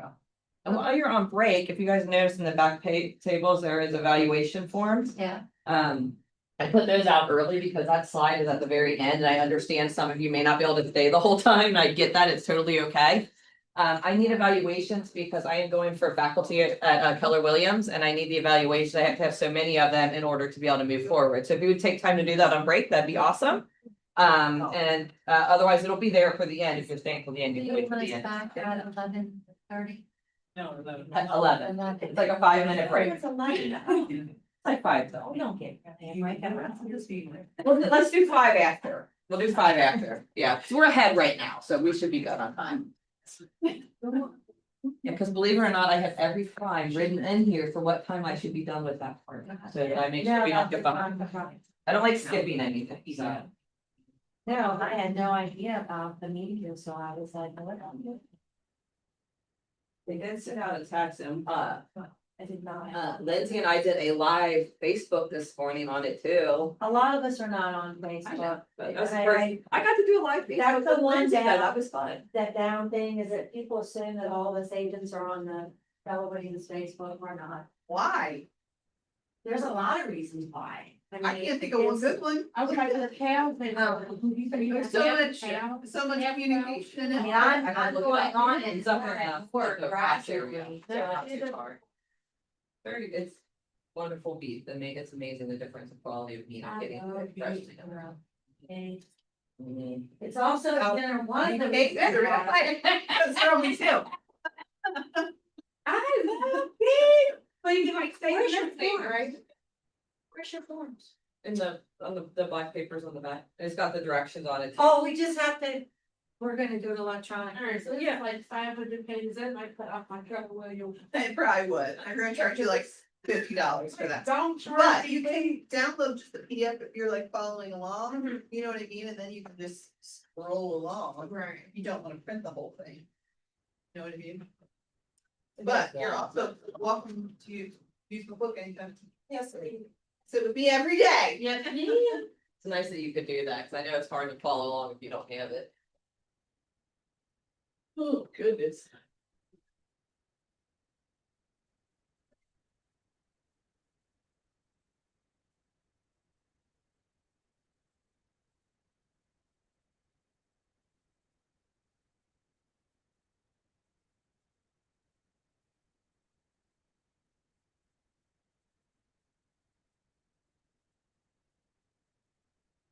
Whoa, so what?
And this is like one of the longest meetings that we've had, and I feel like I should have packed the lunch. Oh, right, yeah.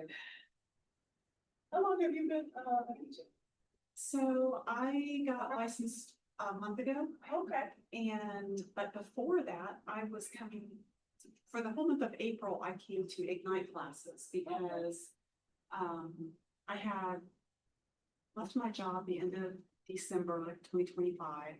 And I had enough sick vacation time that I sick him for 3 months, and I just, Okay, right, right. you know, when you don't use your time, you eventually need it. Yeah. So I took that 3 months, and at the end of that, my husband was like, so are you gonna find a job? Yeah, right, like, yeah. I was a lot easier to find a job. I Okay. didn't want anything crazy, like, I didn't want a lot of responsibility. I thought, I'm just gonna go get a job somewhere. But all the jobs were like $13, $14 an hour. And for what you had to do, I know, it's too late. I thought, well, I would go work in food service. Right. But I thought that would work for me. All the people in town would be like, she's the, this, be this, and now she's an attorney. Here and.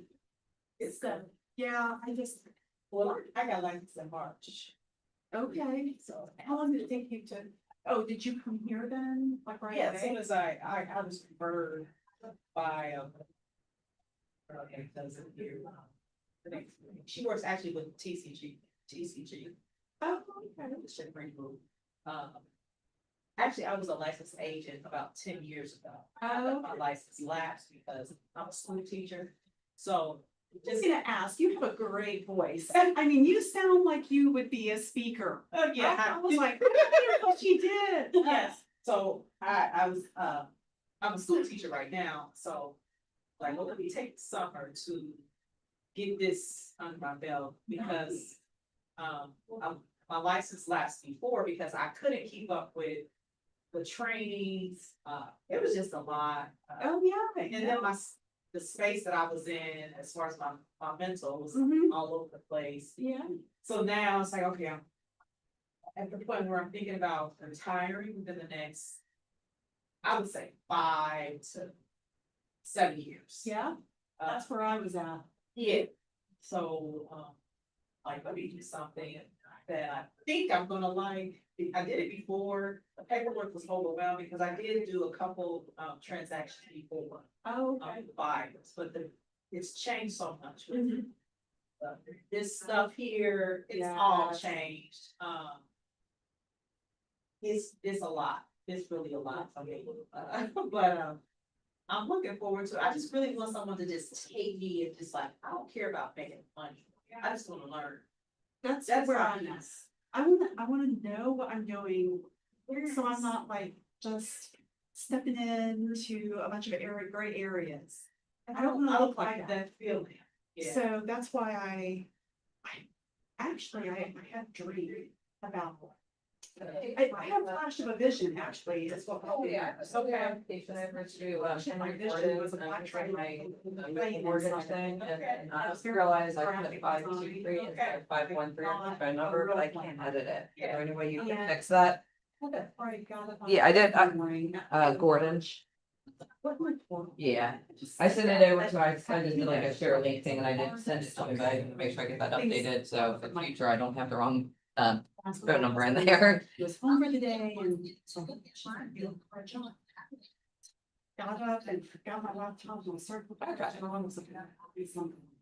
And Yeah, I wonder if I can do it if I actually get the tablet out and do it, but that's a whole. yeah, check them. So I got up with something. And first thing I'm looking at. Yeah, so if I just send it over to him, where I just do it, just share the link versus like, and copy the link versus actually So I looked at. add the email, so I'm like, whoops, I just typed it in wrong and now I can't fix it. And I don't really wanna add like another person in there, like, that is good. Okay. Probably. Push on that, and there was a black frame that was black. I was one point. Oh, look, there it is. The flames were different, I'll just Yeah, say but that. still, But yeah. Yeah. And I was like, okay. Alright, so hopefully he'll get that taken care of because of how he's interested in, and I just gotta make sure he get pretty approved. Yeah. Okay. So you have to do a. Cool, yep, so if I see anything, I will let you know. Video. Thank you. Alright, bye. And I was like, so I signed up for that, and then, This whole building except in this room, I know. which is weird because it's usually the whole building's full. okay, now. Usually my office is Right. freezing So that's how all of that. and it's warm. It's just very, very much What's my going style, on? it's like how I do things. Well, then you can, right? Yeah. So I figured out how to do the archive thing. It's easy. But you know, I just AI it. Yeah, that's what I would have done, I just, again, it was, like I said, it wasn't a teaching It's- thing in here, Yeah, we don't so. wanna take time in class, it takes too much. Mhm. Yeah. 217 to 320. It's not anywhere where you think it would be anyway, so it's kind It's of different. I weird. started in 2020, so that was all. Crazy. Okay. Everything. Yeah. Okay. So I went with like.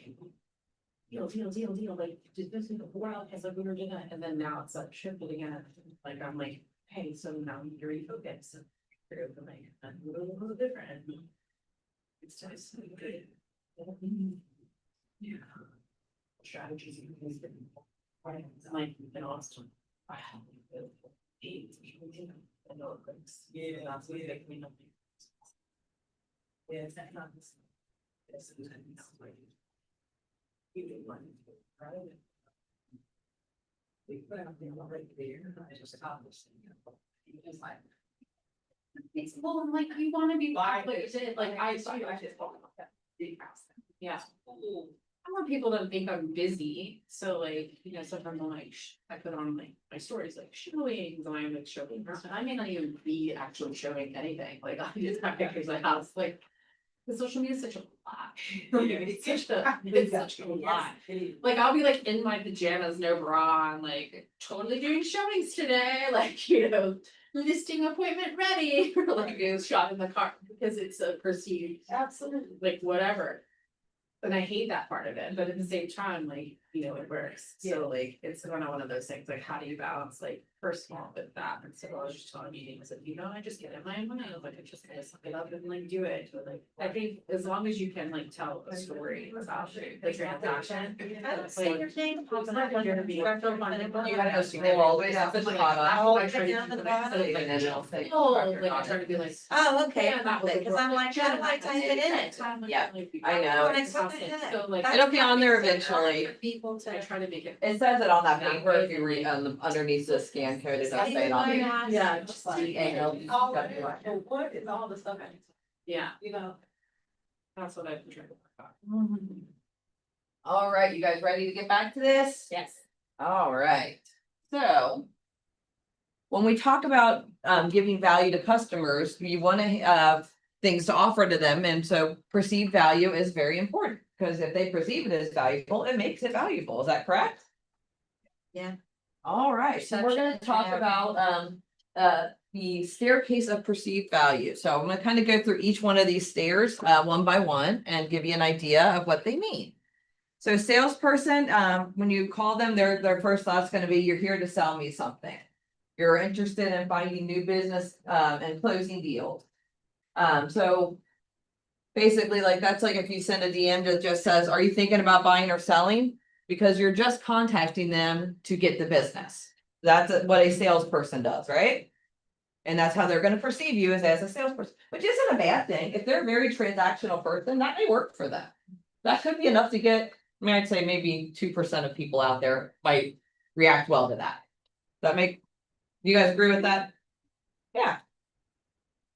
So the next step is to be a nice person. They like you. They like to talk to you. but you haven't yet shown them that you have value or expertise to them. You just showed them you have likability and you're friendly. So it's not a bad thing. It's a step. Like I said, these are stepping stone, or not stepping stone, sorry, a staircase. So bottom step and now you're a little bit up. You haven't shown value yet. They don't trust you quite yet, but they do like you and they think you're friendly enough. And then knowledgeable person. You know some things. You've earned their respect a little bit on something that you've been able to share with them that's valuable. So what kind of things do you think might be valuable? Throw one out there. And knowing what kind of loans are available for, There you go. I mean, like. I think you're add to they're- it, so I was letting you add Maybe to it. they're a first time home buyer and they have no idea what's Yeah. available to them, or maybe they've done it a million times and maybe they still don't know. That's true, it changes, so yeah, knowing what loans are available, just market knowledge. Knowing what the market's doing, and we are seeing a shifting market and sharing that information with them, they may go, wait a minute. She's not just trying to sign me up, she's actually sharing something with me that I need to know. So, make sense? Helpful person. So that's when you actually get that opportunity to solve a problem for them. Probably the number one way I see doing this is providing a vendor when they have something that needs to be done. Whether it's they need to print t-shirts for an event and you're like, I know this perfect person. So it doesn't even have to be real estate related. And you always know the perfect person. I can't remember their name off the top of my head. Give me a minute so I can look up their information. Then you're reaching out to your team like, someone's give me a t-shirt person right now. Because you don't really know the person, but you know somebody knows that person, right? So that's the kind of things, I mean, that you help them solve a problem, but you always follow up. You can't solve a problem if you never get back to them, right? Then you follow up later, you make a little note in your add a task. How did that person work out for you? Even if it was a bad experience, you're like, okay, you know what, they are off my list. I'm gonna give you another person that'll do better. You see what I mean? Like, there's always something to help them with. So now you become that helpful person. In a way that it did not benefit you immediately. Keep that in mind too. You know, if you're getting kickbacks or if it's your personal company, something like that it's not gonna give you quite that boost up. It's just something that does not benefit you immediately. That makes sense to everybody? And then you become a trusted advisor. That's who you want to be. You want to be that trusted advisor that they go to every time they have a big need when they're making a big decision. Fiduciary. Does everybody know what fiduciary means? People are shocked when I share what that means. Does anyone tell me their definition of fiduciary? Anybody? Well, it's your level of responsibility, but it falls into. Knowing the market, knowing all the transactions, but also knowing the law.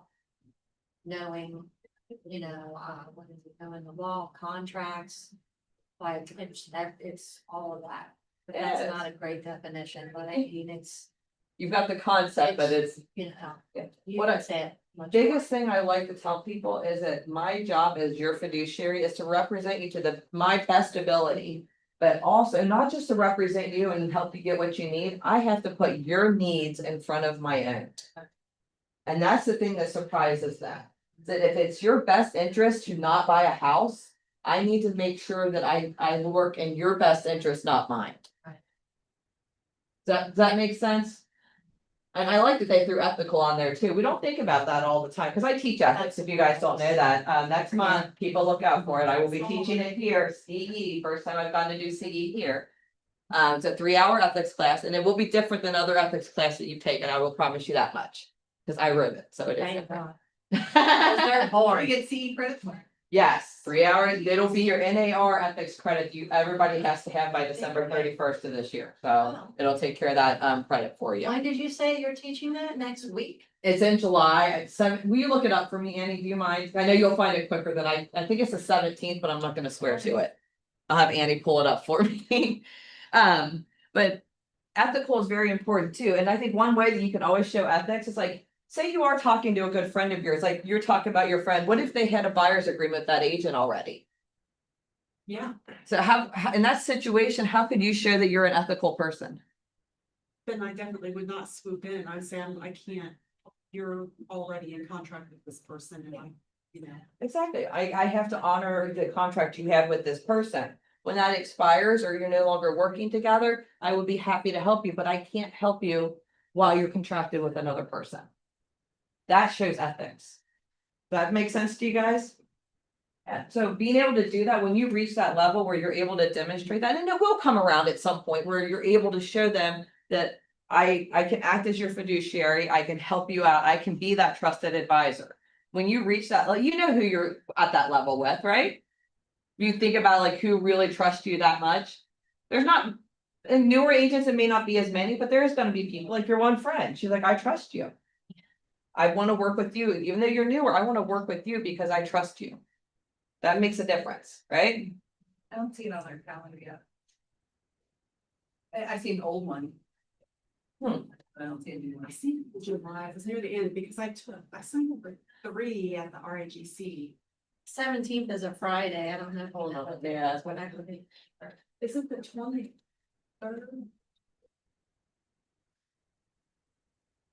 See that? It was in July.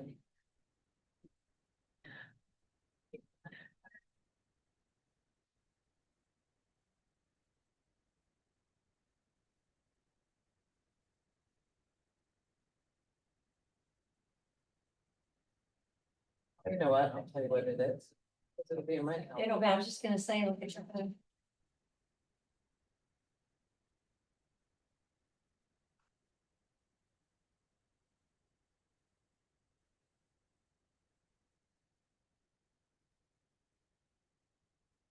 July 15th. Yeah, Wednesday, because I didn't think maybe he got any. 17. I'm not sure why it's not on the training calendar I though. don't see it on the tree. That's concerning. That's the.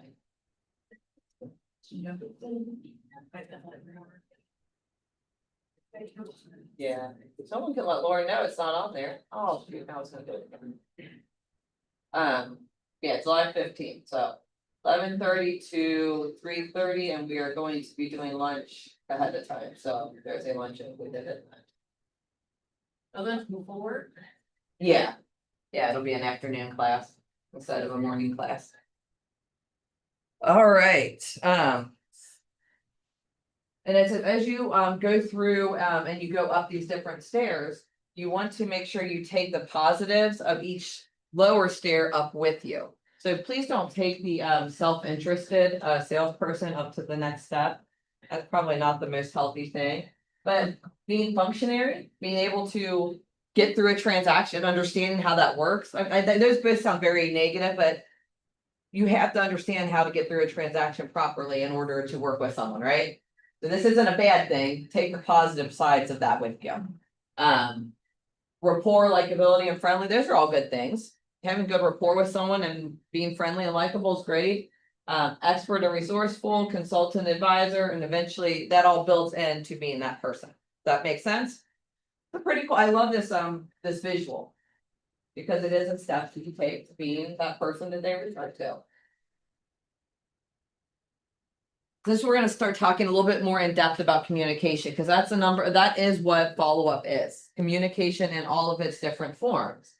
And what this demonstrates for you here is the most valuable types of communication. So yeah, email, it gets there. Snail mail, I will argue with a little bit, because if it's a personal note versus just a bulk mailing, there is a difference. Does that make sense to you guys? I love personal notes, so I will always argue that a personal note is as good as a phone call most of the time. But face to face is going to be your strongest trust builder for anything that you want to do communication wise. Face to face is going to be extremely strong. Do you guys agree with that? Oh, yeah. I always say if I could have just gotten in front of them, I could have sealed that deal versus even over a phone call. People have a lot harder time telling you no face to face. So if you get that chance to sit down with a client, you be prepared, you be in there, be professional, you're dressed appropriately, you're early. That's the biggest thing. I mean, like, I know traffic, I know things suck, that's why I don't schedule anything during rush hour. Because I know that if there's something's gonna happen. So just make sure you're always on time and you're always professional and prepared going into every appointment, because getting that face-to-face time is vital and you don't want to ruin it by not being there on time or not being prepared. Agreed? Right, Annie?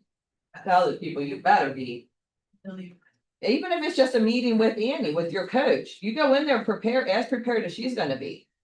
That's gonna be more productive for you as well. We're not just talking about clients, anything you do. I mean, this isn't just blank. I've gone through and read all this. I've highlighted the things I don't want to miss, and there's other pages I've got additional notes on that I want to cover. There's things I have to prepare too for everything I do for you guys, because you guys are giving me your time. I want to make sure I give you value back too. Text message or voice to voice, personal and real time, like those are good. Voice to voice is good, and that is our most efficient way of getting in touch with people is calling them. Because getting face to face takes energy. But if you can get them on the phone, make sure you're prepared. Like we talked about with the talking points that we talked about, if they do question your level of experience, that type of thing. Make sure you have that sitting right there with you so that you know what you're going to talk about if that does come up. Have a few ideas of things going on in the market that you can talk about, or local events, or the traffic that's gonna be going on for the next year, that construction in Madeira. You make sure you tell them that. She's not even listening to. Oh, no, I. I just love that you believe me when I said that. Yeah, I could lie and I should make it sound like I know what I'm talking about. Exactly. Don't do that, that's not good. Text message is great because it is direct and it's informal. Text messages should be used in situations where it's like, when is a good time to call today? Yeah. Or I just tried to call you, is there a better time to call you back? Things like it should not be used to communicate important information. And it is. You guys agree with that? 100%. Yeah. And if you're using it, you better be saving it in your computer somewhere. You should see, it is so funny to people. I have this Because friend, People just think, what is her name? Coda Rinkoon. She's a photographer. At one point, 7 years ago, she contacted my old brokerage as a lead to look at property. She never got back to me. When I texted her and called her, I sent her several text messages. So I sent her a message about doing some pictures. She's an awesome photographer. Absolutely love her. I mean, she's done all my headshots for the last like 5 years.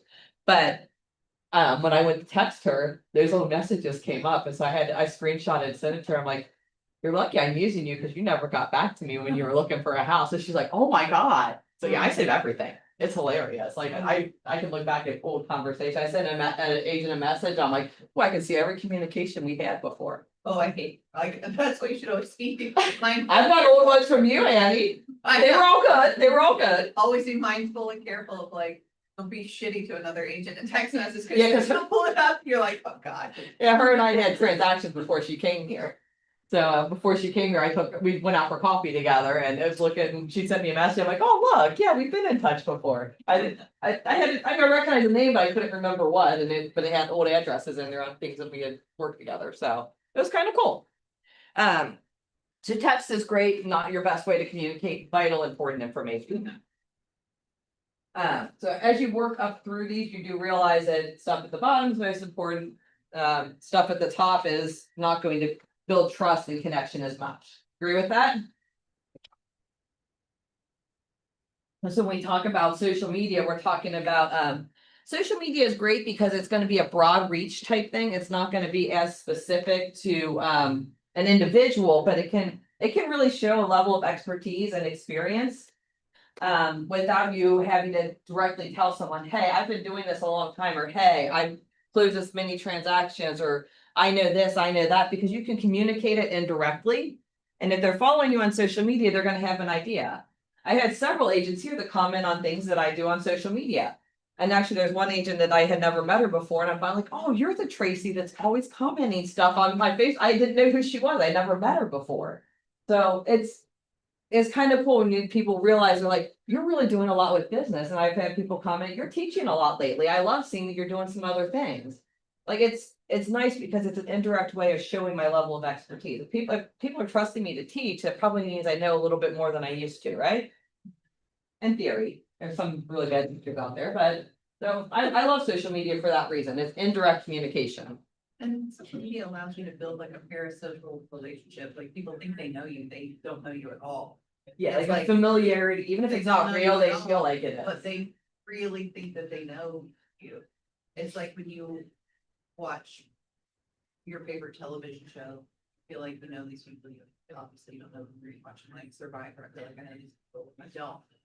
Like, if you use social media enough, you can build this sort of parasocial relationship. They think they know you, they like you, and they trust you because they think they know you.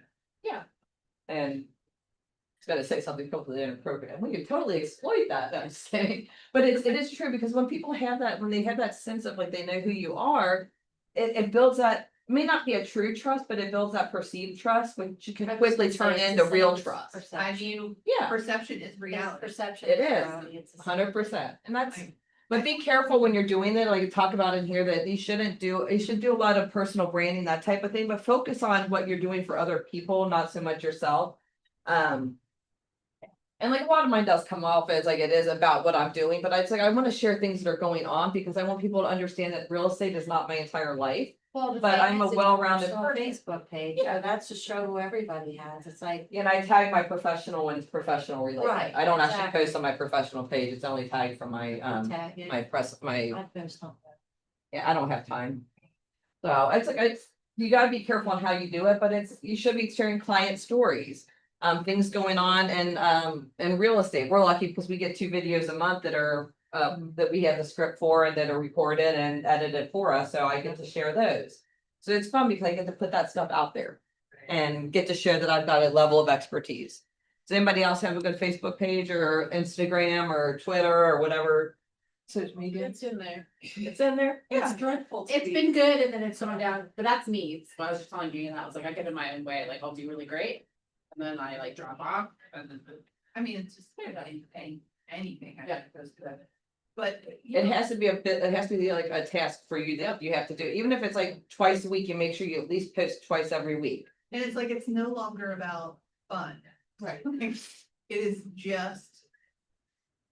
Something you do now in your business life. It's Right. part of your business life, like making phone calls or holding open houses or whatever, like take the fun out of it. Like, oh, I hate doing this. Well, I hate holding open houses, but I do them. Yeah. You know what I mean? Like, I hate knocking on doors, but I do it. It's just like, it's not fun anymore. It's just something on my checklist that I just get done every day. It's part of my business life. Yeah. I did like the one you did, I think it was today, or was it yesterday? I can't remember that I actually did one of them that you posted. I keep meaning to, but I'm not always intentional about it. This month has been crazy. But yeah, I love that you're trying to encourage people, be creative in what you're posting, but don't overthink it. That's the biggest thing is do not overthink it because you will just make it so much harder than it has to be. And it should be less business. Yeah, It should be more personal, less business. yeah, I've got a lot of personal stuff on there. Wait till I get the, I'm trying to figure out what words to use with it, the pooping scoop video that I'm gonna put out there. I do it 5 days a week, I'm gonna find some way of spinning that into That's something fun. funny, so, yeah. Like, I tell you that I have to dig through a bunch of BS every day, I'm not kidding. I'm not kidding. I can't really say that on social media.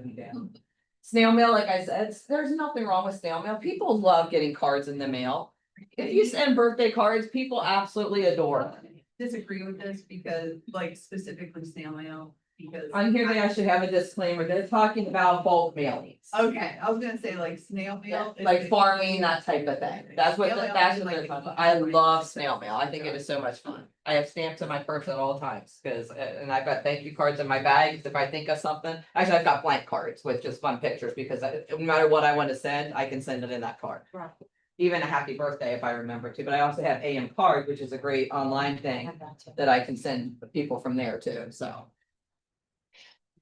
Email, always efficient, always gonna be something that's gonna be useful for delivering information to many people or delivering information that you need like to be received and acknowledged. Great for that, but it is very impersonal. I don't care how flippant you can be and how much fun you can make the emails text, it's still impersonal. So email is supposed to be, I mean, it can be great for relaying information, it can be great for getting information out to both people, but it's not considered personal. Do you guys agree with that? I've never gotten an email that's like, oh my god, I can't wait to get another email from that person. I don't know why snail mail is so low on the list. Yeah, and that's what that's when they went through and they did talk about that because they wanted to make sure you understood they're talking about bulk mail. So individual snail mail is a good thing, but bulk mail is not. That makes sense to everybody? Unless you're Susan Lombardo. I still don't even agree with it, yeah. Yeah, and they do say like it doesn't allow for like quick interaction, that type of thing, but to me, when I'm sending snail mail, it's building a relationship, it's not meant to be quick interaction. So that would be a very bad perception of how snail mail works in this world if you thought it was gonna be quick. Does that make sense to everybody? So great ways to strengthen your relationship. All right, next one. So we're gonna talk about tasks. We are gonna go in and add tasks at one point, so we'll get to that. So let's don't jump ahead too far. Using tasks is gonna serve as reminders for your touches and other things that you need to do. They'll be specific and actionable, right? They gotta make sure that they make sense. They're gonna help you to systematize your follow-up. I say that word 5 times fast, systematize. Then you need to know what you need to do and when you need to do it, right? In the end, like, I always find it funny that everybody, I'm a free spirit, but in the end, you need to have some formality, some direction, some structure in order to make this business run correctly and consistently. Does anybody disagree with that? Because the whole thing is doing everything consistently, doing the right things consistently. Yeah, did you have something to add? Annie? It looks like you're getting ready to say something, sorry. No, I mean, I like routine. I'm like my little dogs, like, my Yeah, dogs have a routine, they don't like their routine to get, like disrupted. I feel like I'm the same way when it comes to it. I just wanna execute things, I don't wanna think about it, I just wanna. yeah, and it could be that if you're not organized, if you're not systematic, you're gonna forget something, and it could be something that actually matters. I can tell you, I mean, I've gone up and down in my ability to stay in touch with people, and there's nothing worse than making that call and realizing they just bought a house. Or they just sold their house and they didn't call you. That's not a great feeling, so if you can. And because there's a good chance, I mean, if you don't have a reason to call someone, you're not gonna remember to call them, right? I don't just like look at my phone, oh, I'm gonna call that person today. No, unless I don't have a reason, but if it's in my follow-up. I mean, like, my family loves it. They think it's hilarious. In the last 2 years, I've been so consistent. They're like, yeah, I knew it was about time for you to call again. It's just funny because like, even if I don't have something to talk about, I know they still look forward to my call, even they know that it's just because it's rotating through phone calls. Does that take away a fear for anybody? That's why I use what do they call the alphabet process? Yeah, well, mine's sorted by last time I called them, so it just keeps going through and I keep calling people and. Sometimes I'm not as consistent as I need to be, but they know eventually I get back to it. And I've got notes on when to call people. Like, I've got one cousin, I have to call him before 9 AM. He'll answer the phone if I call him before 9 AM. So I make sure I call him before 9 AM. I'll make it, when he comes up on my list, I may not call him that day, but I'm gonna set the task for the next morning to call him early. Because I know at 9 AM he has his first meeting of the day and he can't talk but after that. So he's told me that, so I make sure. He's one of my favorite cousins, so I make an effort to call him. So yeah, we have fun together. You're always gonna have improved conversion when you actually are systematized, because you're gonna be consistent, you're gonna know things to talk about. And they're gonna wanna talk to you when it's time to buy that house or to sell that house, right? Or if they've got that referral. They're gonna be thinking about you. Does anybody disagree with that? Do you think you see your conversion increase and your money income increase if you do this consistently? It always says to segment your effort, you need to prioritize your contacts. So you need to know that your people that are gonna be buying soon should get more phone calls, or selling soon, get more phone calls than my cousin that, I have no idea if he's ever gonna sell. They adore their neighborhood. So I don't think they'd ever sell, but he's not gonna get as much priority as somebody I know that's getting ready to sell their house. Does that make sense? You've gotta prioritize who you're talking to. My active clients get a phone call every week. Whether they're anybody that is signed, that is still actively looking. I do have some signed people that have stopped looking. So they don't get called quite as often. I still keep in touch with them, but. If they're not currently looking, I'm not gonna bug them every week. But if they're actively looking or actively listed, they get a scheduled call every Monday. I will call them and just check in with them. And when I'm checking in with my buyers, I'm always gonna have a property to send them. Even if it's totally not in their search, I'm gonna send them something. Hey, I walked through this house this week. What do you think of it? And then I call them on the phone and check in with them, because that engages them. They've got something to look at, even if it were just trashing the house that I walked through. Because I've walked through some very interesting ones sometimes. And then sellers, I'm gonna have something to share with them, like, Yeah, reran comps on your property. I'm seeing it. Everything's still staying the same. I know it's taking a little bit longer than we hoped for. We're getting good showings, we're getting good feedback. If we don't see any offers this week, I think we need to be talking about a price adjustment next week. I'm gonna kind of give them a little bit of information of what I'm thinking of, because I'm not letting things go long without reducing that price, because I don't want things to sit on the market. That makes sense to everybody? And every once in a while, you'll run those comps or you'll run some numbers and you'll realize that market started to shift on you a little quicker than you thought. Everything stayed on the market, nothing is selling. So now we need to think about how can we undercut everybody else and get our price under what's listed so we can get that activity that no one else is. Right? So be prepared for those conversations. And reduce your mental load. Instead of trying to remember a bunch of other things, put everything into the CRM. I love when I look back and I'm like, yeah, I know you said you're not moving until this time, or your lease isn't up till then, but I just want to give you some information on some things that we saw going on recently. You know, to acknowledging the fact that I know they're not moving yet, so this isn't me pressuring you, this is me just sharing some information that came up. That makes sense to everybody? Any questions on that stuff? Tasks are great for this stuff.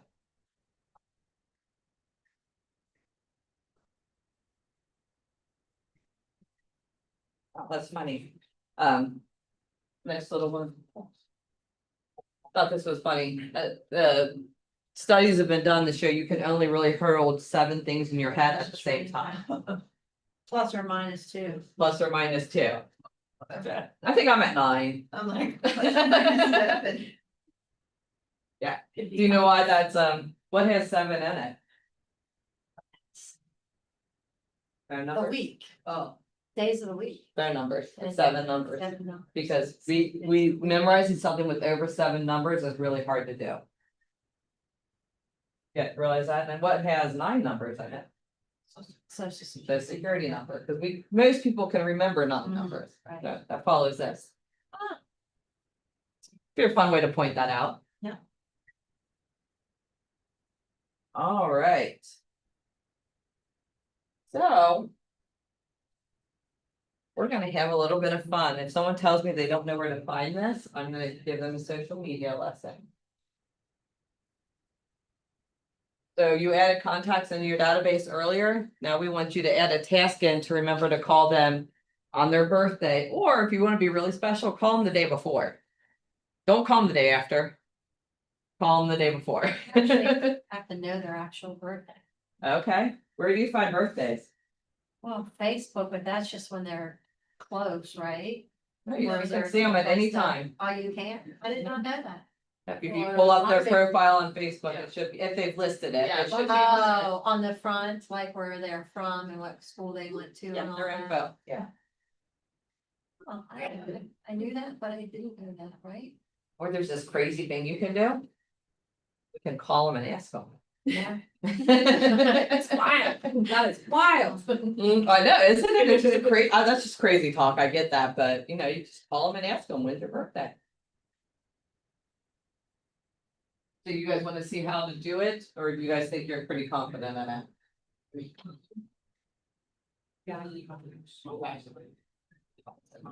If you add someone's birthday in command, does it actually turn into a task?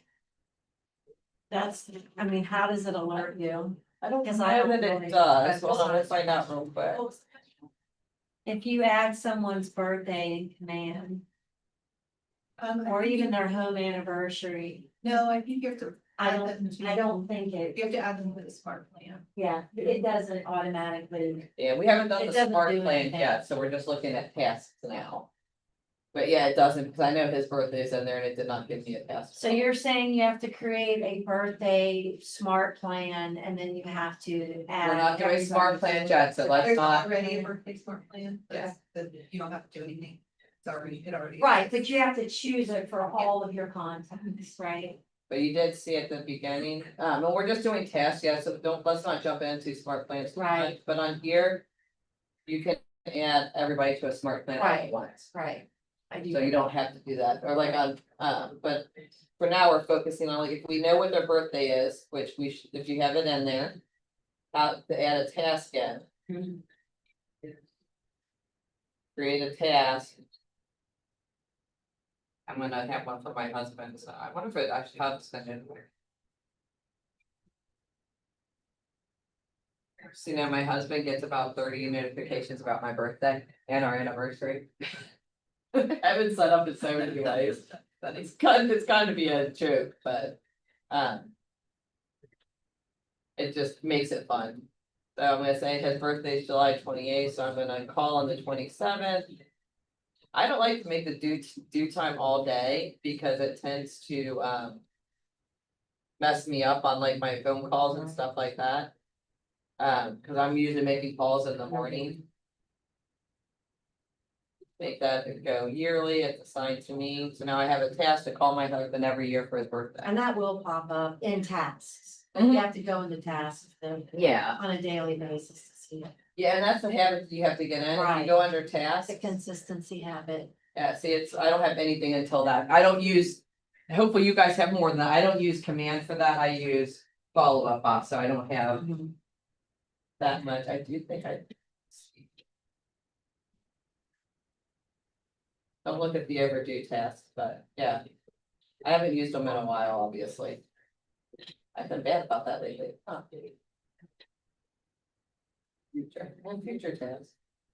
I don't use them as much because I've got a little different way I run things, but it's a great way to do things because it does remind you, like, I mainly use it for things like, remembering to call people back about different things and stuff like that. I don't like to, use it for everything though.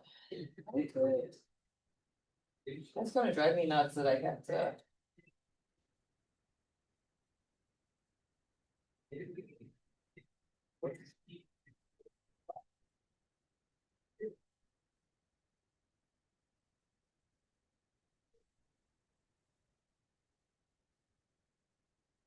Online, I can't get it to open in Google Slides, so that's why it's doing this to me.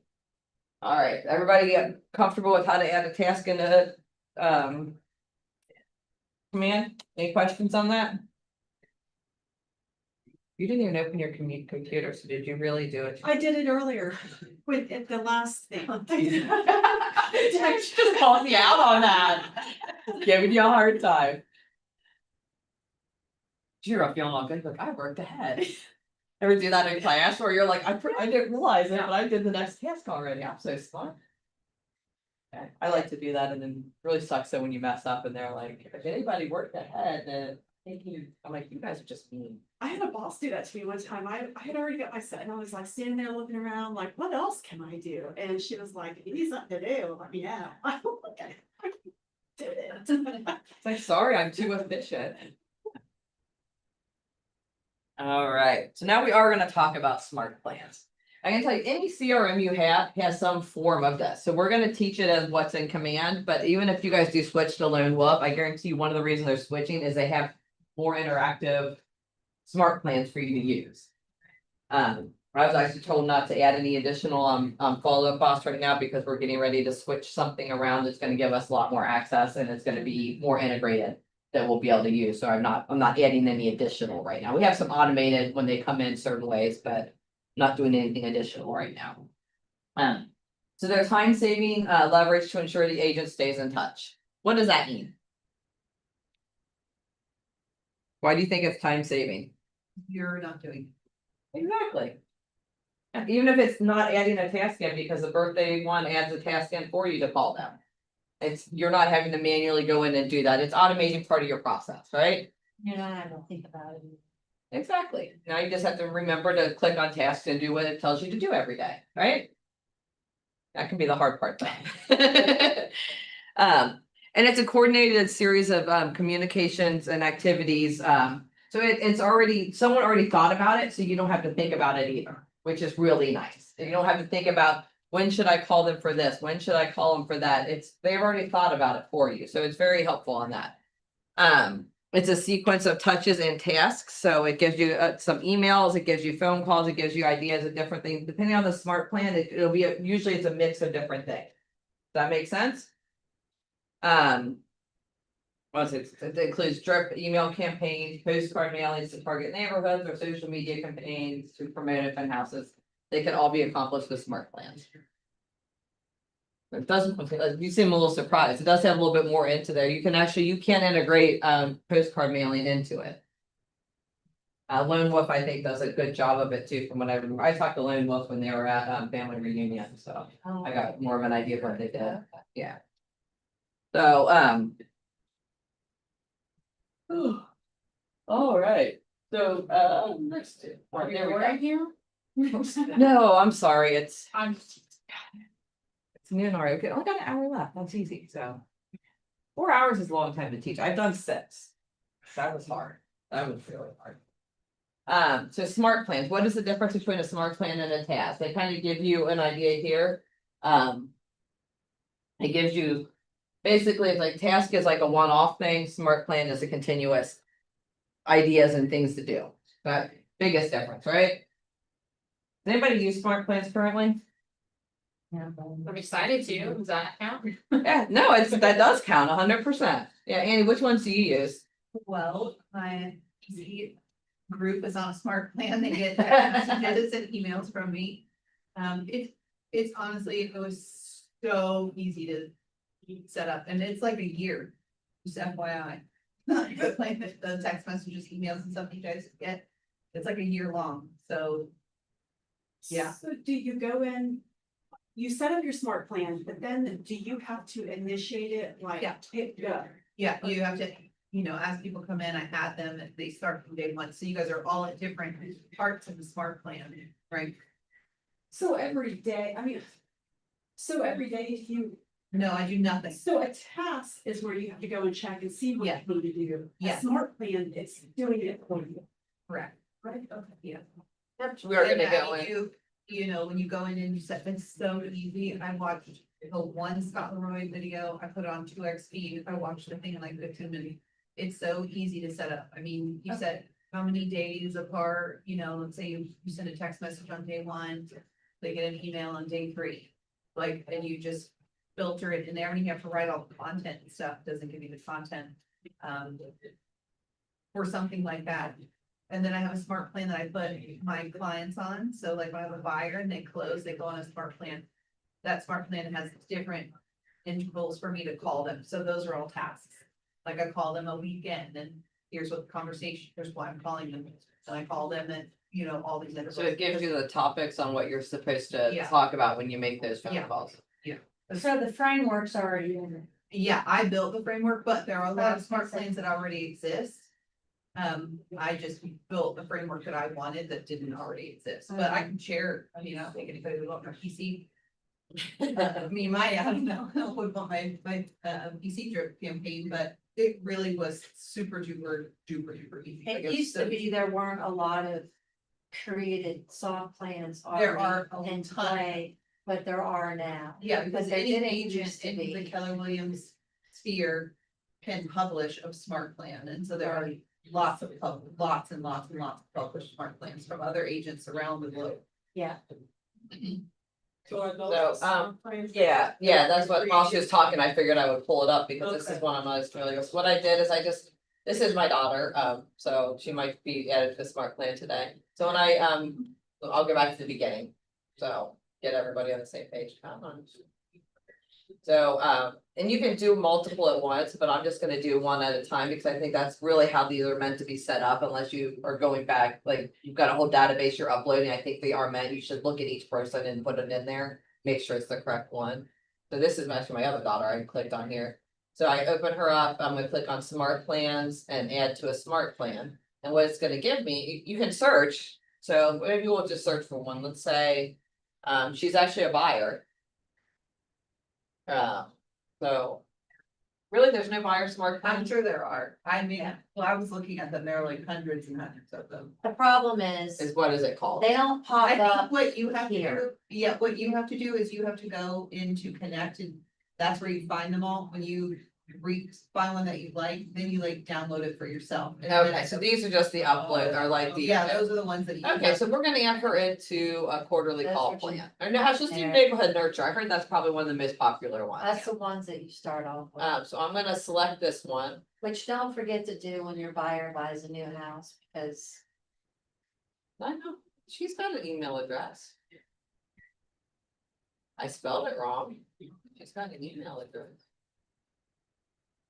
That's weird. I didn't say she has an email address.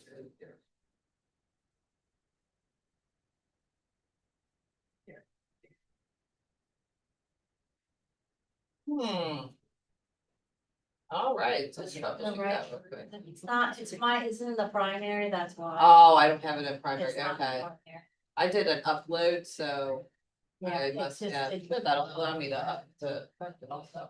I think I made a mistake too. I think I saw the email and I put the email in there. So I think So I've got- I can check. It has to be, you gotta have an email under primary email, so just as a hint, that's what the issue was here, is I didn't have it under primary email. And primary phone either, so I did do the spreadsheet to upload these just to play around with it, so now let's try it again. She's gonna be like, Mom, take me off of there, so I'm gonna select this one. I'm gonna start it today. I read the disclaimer, confirm it, and now she's on a smart plan. Because you have her address in there too. Right. Yeah, you gotta have an address in there. For neighborhood nurture, you have to have an address, a physical address. So definitely as you're like calling your sphere. You know, we've talked about this, like, oh, you know, Grace will staying at. Wherever you know that they used to live in Oakley, whatever. We'll just add Oakley into there. At minimum, put them on the neighborhood nurture, because I can tell you, I have been able to pinpoint exactly when people are gonna call me. Because I'll see them, like, once you put them on the neighborhood nurture, at least in my old CRM, you could see when they were looking at things, and I'm like, oh, this person is looking at every house, I'm like, something's going on. Something's going on in their life, yes, every single time, it's like, we're getting a divorce, we're selling, like, I knew they were gonna call me because I could see how much they were looking at. The neighborhood nurture, And where do you see it? I'll be honest, I don't know if. Because I don't think this. If does command, that. I think it does, I think it tells you like, oh, this person gave your email, whatever. See, I don't have anybody that's a true like person I've been I know, communicating with, I haven't spent enough time. With, so as part of that's one I'll command have to. But yeah, it's Lindsay, Lindsay probably knows. yeah. I know, I'm sure they do, I feel like I remember her telling me this is where, It has to. Yeah, so that'd be good, Like, follow up have with a Lindsay. percentage of these, like how many are opening or Yeah. whatever. Yeah, there should be, it wouldn't be a good CRM if we could tell that they're opening our email. Right. So I'm assuming this is well thought out, so I'm assuming you can, so that'd be a good one, to follow up with Lindsay and see if you can figure out how to do that, because it would be a great thing to have, wouldn't it? So pretty cool, I love it, I'm like, it's a lot of fun, play around with it, if you, we're just talking about basic smart plans, they're out there, if you need additional. There's, talk to, I'm sure, it's a connect. yeah, Like I said, you read through them, the ones that you like, you basically download them and then they're available in like your list. okay. Connect is amazing, there's so much stuff on there. I won't it let me. I hate that, sorry guys, I don't know how to work through that, it was acting weird this morning. So we weren't able to get it to open the way we normally do, alright.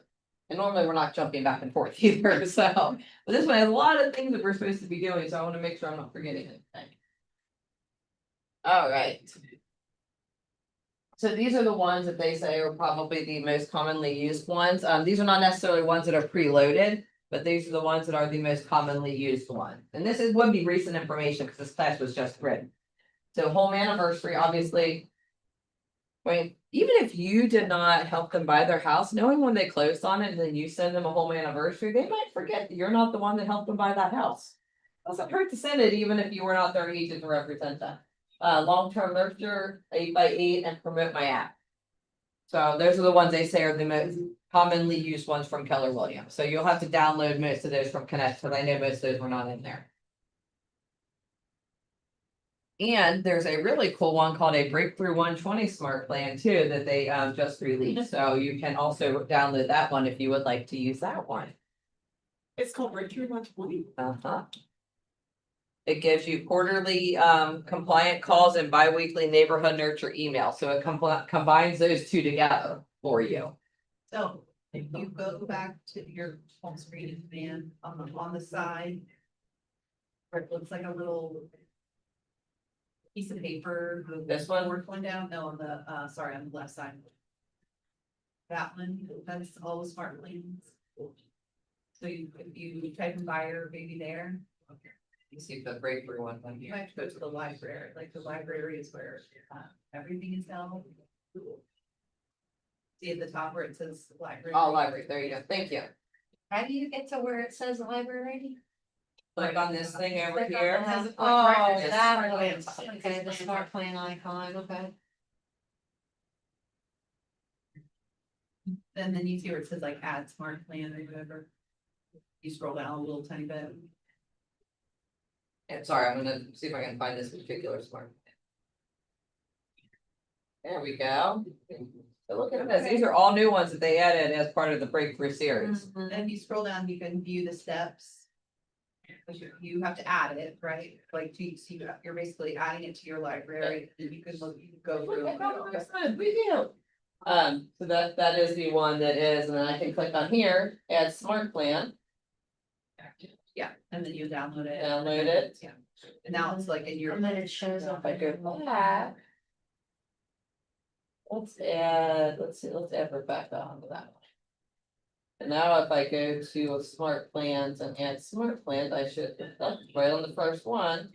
Now I can add her into that one. That's pretty easy. I like that, yeah, it's, doesn't require a lot of forethought or whatever, but that should be, I mean. They added that one for a reason, so I think that's a very good one to think about adding it, so. Well, I know that you can nurture, I think Lauren sent that to me in my email and I looked into it, so I was like, I wanna see what other people are gonna see if Mhm. I send this to them. So I looked at it and I was like. Lo and behold, there is a house right down the road that my daughter can afford. I didn't even. Yeah, it's cool, you can send it to yourself, send it to neighborhoods that you're working in currently, and it's gonna give you a step up on not having to look up that information. Because I mean, yeah, I think I know what's going on in my neighborhood, but I'm sure I missed some houses that are going up for sale. That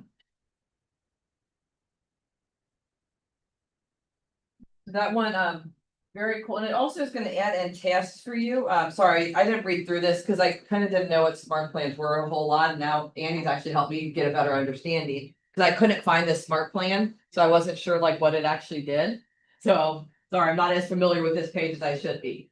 But, it's gonna put in a quarterly call for you, it's gonna put in a task, ooh, now I should have tasks, right? Because it should have added a task in for me, there we go. So now I've got a task in here to do a quarterly call with Rebecca.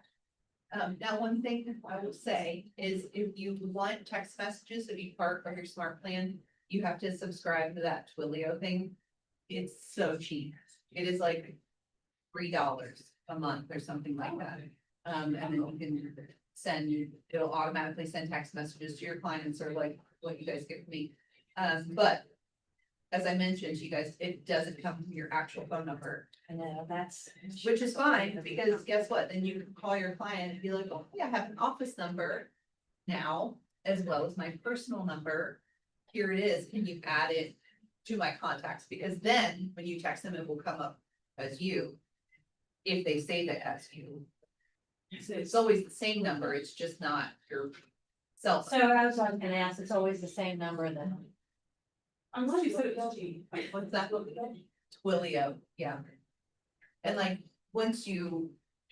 It'll prompt you, it'll be like, hey, if you wanna send any text message, you gotta subscribe to this thing, okay? See, and it pops up on there, so it gives you a task for what you need to do, so it's all on there, ready to go. That's pretty cool, isn't it?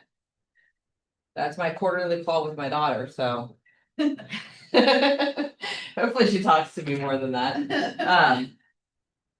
So, they talk about different check-ins that can help you build trust, stay top of mind as a real estate agent. So talking about like contacts, they may not be ready to buy or sell, but they may be ready to refer somebody to you.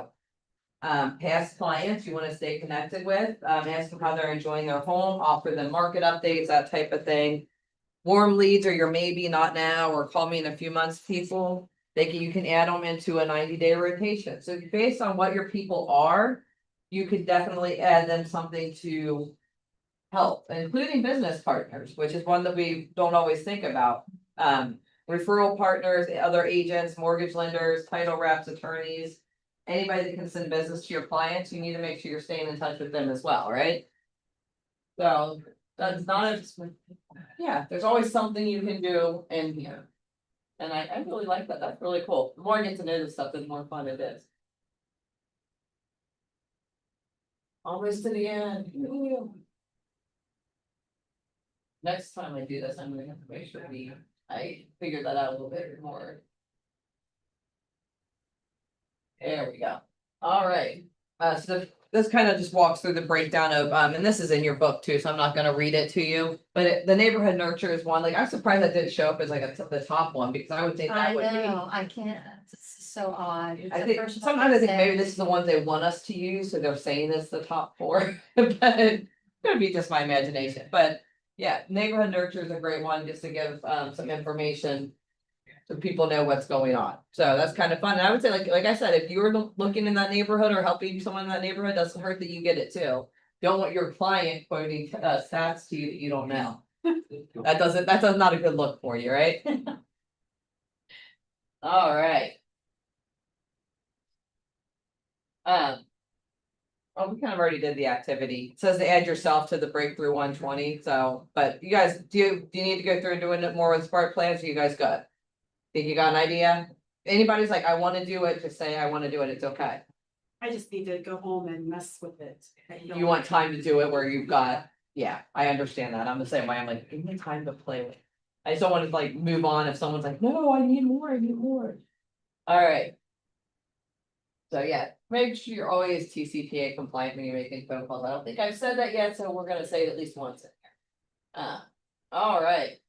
I have a question. Uh-huh. And it's very basic, but how do you make sure, what is the quickest, simplest way to make sure that you're TCPA compliant on every phone number? What is If your, they've given you permission to call, then you're TCPA compliant. okay, So anybody you're in a relationship with, you're helping, or is a past client, unless they tell you to stop calling, you're compliant. okay, so there's not, because that's what I thought, but then sometimes I overthink it and I think there's something. There's like some list I'm supposed to check I mean, it's against. federal do not call list, but it's overridden by a business relationship. If they've reached out to you, then Right, you're allowed to call them back.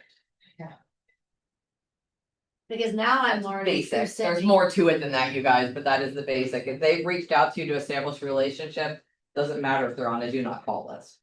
Because they overridden that by reaching out to you first. Well, where are you gonna get numbers of people that are on a do not call list? It's published. I mean, no, I. You can go on the federal do not call website and search for a number and it'll tell you if it's. So that's what was my question. You can actually, You can go out and. because I'm also Don't ask me learning what the now. website is, but I mean, search for federal do not call list and Right. make sure it's not some hoax, that's not the actual list, and then you can look it up. But what I'm saying is, why would you call a number that you didn't know? Well, I mean, if you're calling. Yeah, you can call numbers that you don't know. Let's say you're circle prospecting, you've got. Open house and you wanna call the other people around that neighborhood. Right. So our circle yes. prospecting actually pulls out anything You know, that's on the like- federal do not call list, it filters it Yeah. out. So there are programs you can use like Redx or like or whatever that will filter them out, but if you use something that doesn't filter them out, then. Yeah, but if someone like, say you get signups at like what I was talking about the event that I did, by them signing up, it's implying permission to call them. Right. So, see what I mean, it's not as stringent as you think it is, unless you're getting that lead from some completely like, if they even if they go online and like they go on Keller Williams website and request information. If they're on the federal do not call list, they gave you your phone number, they're establishing the relationship. Well, now they have little check boxes, so they solve that problem. Yeah, so it's, yeah, Keller Williams is very particular about it because they were involved in a lawsuit at one point. Right, I don't know the details of the lawsuit, I just know they were named in it, so just, that's why you see a lot of it, is because they're a little bit more careful about it than other places. But basically, if they've already done it, then it's good. Actually, I skipped past this and there is something I'm supposed to talk about here, so we'll go back to this one. So thank you for doing that because I completely skipped past. So let's talk about talking points. When you're calling people, what do you talk about? We've talked about it a couple times, but I think they want to go over it numerous times to make sure that you guys do keep that in mind as you're talking. Oh yeah, this was the fun part. I forgot about this. Role play, yay. I love role play. You guys may not, but I do love it. So we're gonna go through a couple different talking points and we're gonna role model it, role play it, and real play it. So what do you think real play means? You're gonna call somebody. Exactly. But to keep that in mind, because that is something we will be asking you to do. So think about who you're gonna call, because you will be asked to call somebody. So we're gonna start with Ford method or frog method, if you like to, the way I like to think about it. To naturally begin the conversation, and then you're gonna work into getting more information after you have the initial conversation using the Ford method. Does that make sense?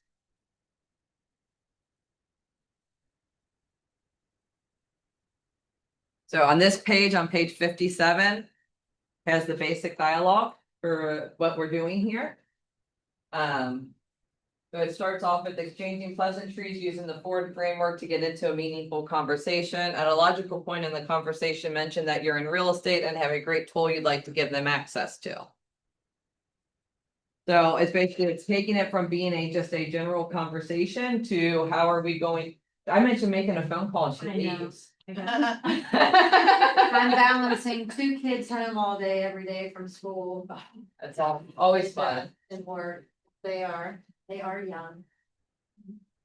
Thank you for being here. I appreciate It's it. awesome, thanks Jennifer, as always. And so then this is basically going into getting permission to sign them up for the neighborhood nurture email. So this particular dialogue, would you like to know what's selling in your neighborhood? Just to keep an eye in the area. How about I add you onto a monthly email I call neighborhood nurture? Confirming their email address. So I need basically saying I need their address or not their email address. Well, yes, you need their email address to send it. You need their physical address to send the right neighborhood to them. So you get to this good way, very good phone call to people you don't have that information for, right? Because most people are curious about their neighborhood, right? They want to know what's going on. So if you don't have their physical address or their email address, it's a clever way to get it, isn't it? Without just saying, oh, I don't have your email address. Can you give it to me? They're like, why? Right? So Is that gonna be that is the reaction you will get if you say, if someone asks you for your email address, you're like, why? Like you may not be quite aggressive about it, 'cause you're just like, why do you need my email? It's usually the department store though. It's like, Does anybody want to try this as a role play with me?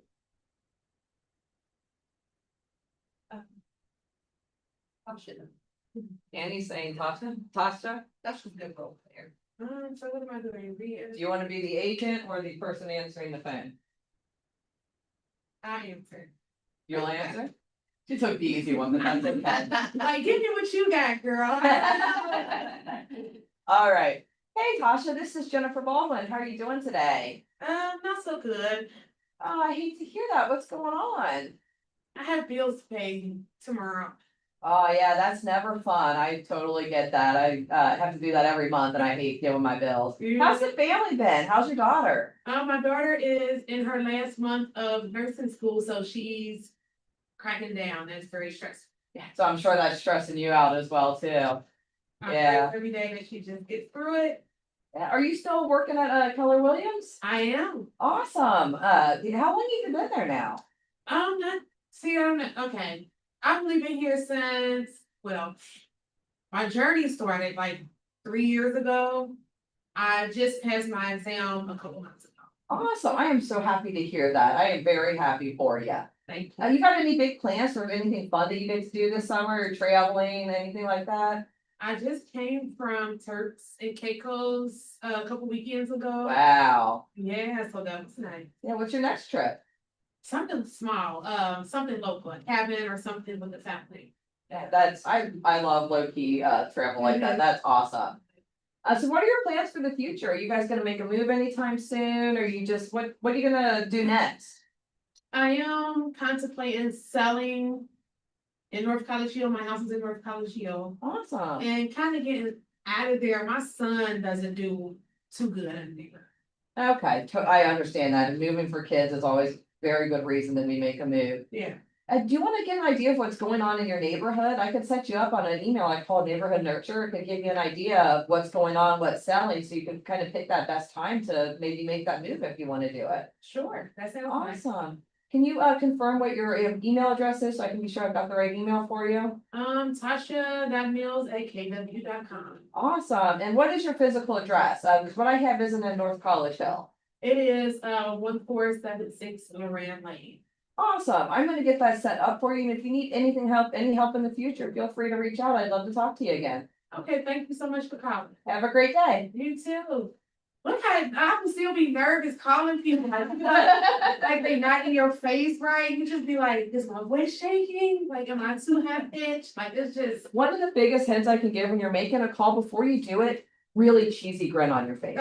Even if you make yourself laugh, it's gonna relax you, but when you're smiling, your voice comes across different. And Okay. I know it sounds He'll ridiculous, get us around. Yeah. but I mean, seriously, put your phone up there. And then when you make that call, you're gonna be that much happier when you're doing it. It does make it easier. Yeah, and that's, I mean, how did that sound, you guys? Great. Pretty nice, easy segue into it. And she didn't, I mean, she kind of opened it up to it, but not in a way that it's like, would be weird, like, oh yes, I'm planning on selling next week. I need a list. Can you come over? Like, it was a natural way for her to say like, yeah, I've been thinking about it because my son doesn't really like the neighborhood. Okay. Or doesn't get along in the neighborhood, sorry. Yeah, but it's, do you see how that works? Is that scary? Sound pretty natural? And I know everybody's like, role play doesn't reflect an actual phone call. I've had calls like that 100 times. And a lot of times it's like, they don't end up selling, but like, yeah, I've been thinking about it. Well, let me let you see what's going on in the neighborhood. Easy way, like when you can send them over something as simple as an email that does that for them. Like, I'm sorry. We're just nosy by nature. Like, they Oh, exactly. Even if they're not planning on moving, they're like, oh, They even wanna if they know mention that like the house neighbor they listed their live. house. That would be a natural segue into it. Yeah. So it's Yeah, not that sold on complicated. your street, yeah. Yeah, You wanna know about it? yeah, look up, oh, they've got an open house on Sunday, you should go walk through it. You know, like, yeah, I've done that, like, I think it's hilarious, and neighbors are so nosy, so it's fun, I encourage it. Cause they're gonna report back to me what they see. That would be if we were to do business, that would be a contingency in our contract that I'm buying contingent on the sale of my old home, right? If your If lender that's says, how, if the. if the lender said, the lender will tell you, Mhm. like. Yeah, yes, you'd they have to sell their current house in order to buy, or no, we can do it some other way. Yeah, that's what it's lender. Fine. Okay. Yeah, that's all depending on financing, when I bought my current house, I did not have to sell my old house. Not that I want to, yes, Mhm. but I did not have to. So you kept it. Yeah, we ended up selling, we You just ended didn't up- list it until we waited about a month and then listed it, once we were sure that we were going through with the sale or the purchase. So. But, so we never made 2 mortgage payments, but got a little shaky there for a minute, I was like, ooh, gotta get this thing sold, and we ended up with a full price offer even in 2017 when we sold. So. In Mount Healthy, The Mount Healthy. yeah, neighbor Right to up the street, your right? neighborhood. So, sound pretty easy, right? I do, role play to me does come pretty naturally, like it doesn't bother me to do it. When it comes to objections, it's a little bit harder because you really do, it's hard to role play objections. I love AI for role playing objections because they're not gonna feed into it, or like being agents, if you're role playing with agents on objections, sometimes it gets a little weird. Do you guys Yeah. agree with that? Yeah. I love AI for objections in particular, because it's more neutral. So here's gonna be our next fun little thing that we're gonna do. We are gonna ask you to actually call some of your people that you added into your command. And everybody's like, oh my god, I don't wanna do this. You've got about 15 minutes to do it. And goal is just to get a hold of one person and somehow bring real estate into the conversation as naturally as you can. Does that make sense? Yeah, I'm freezing, but. Oh, you can get out and walk around and warm up a little bit too. Thanks for this. Yeah, I would say not everybody's staying here because it does get loud. Like, Yeah. God, we've had Bold in here, people making calls, like it's hilarious. Um.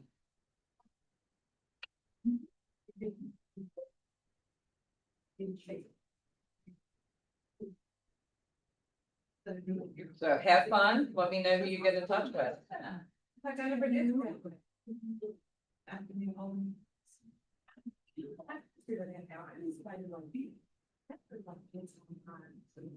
Cause I'm not doing like the computers part, like, so, like my picture and stuff that I hate getting centered, like, I just, our camera was. That's how I usually get to it, I mean, rather than.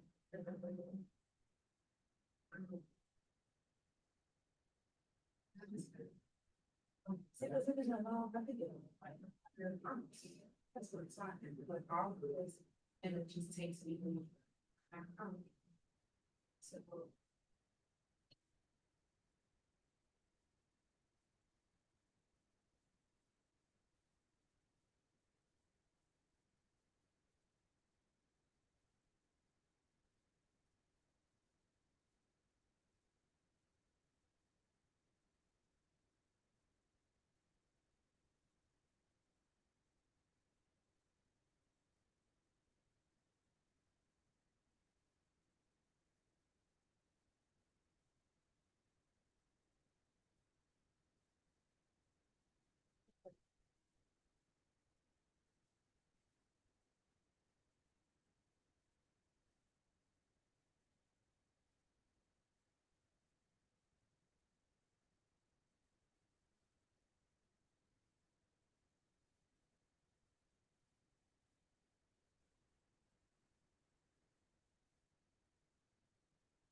Yeah, I mean, no.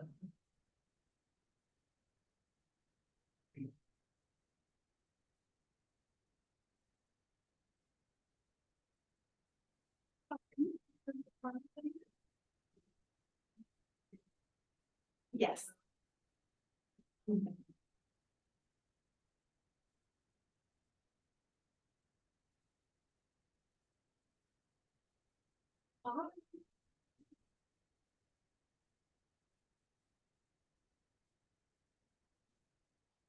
Oh, did you? Well, I never know with you guys, what's happening this weekends. You know, you'll vacations and like that, you switch back and forth and it's that time of year. Yeah.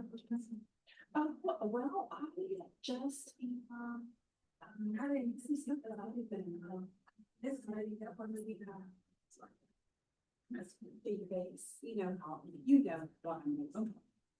All the real estate stuff.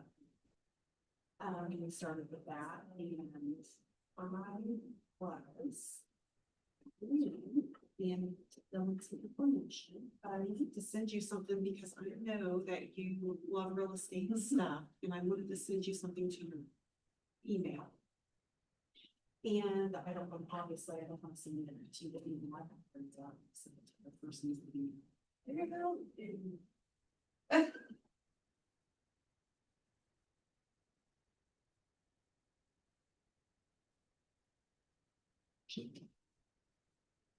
Okay, so C dot angel.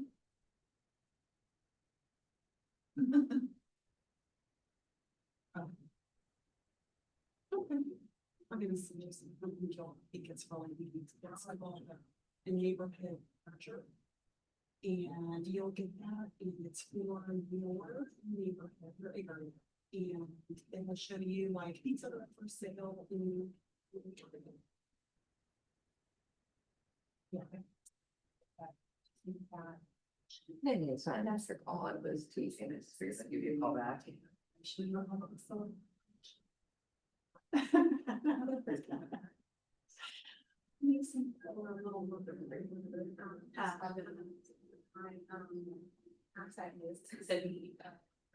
I've already done that, that class, yeah. On this, so I'm in this final thing to speak with, the meeting of spot work. Good. Start to voice. I've been sold in houses. I've been, but- Yeah, that is pretty funny. Yeah, I knew her husband had a heart attack. How's he doing? Did she say to you?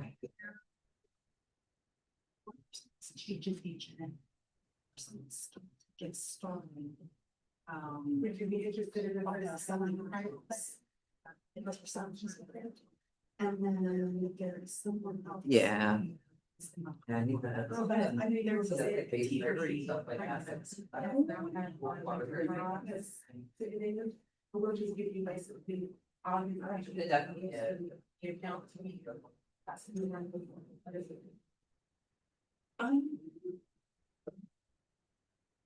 I do really want to do, I just, like, I might never even get so much to want to do.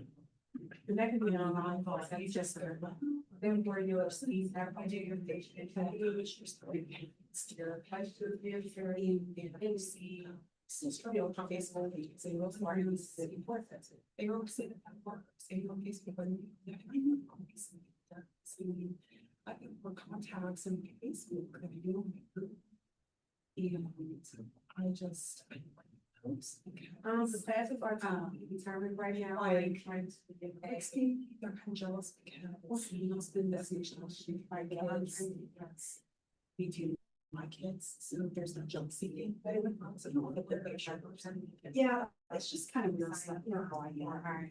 I'm trying to get a it's a really good video that is prepared, so therefore I can plan recording. Yeah, I took some to see yesterday. You guys, that there was like some, like.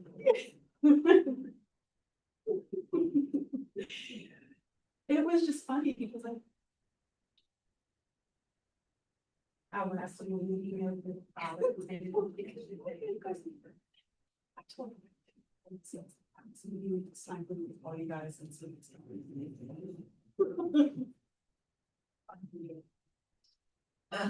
You're like, just, yeah, damn it.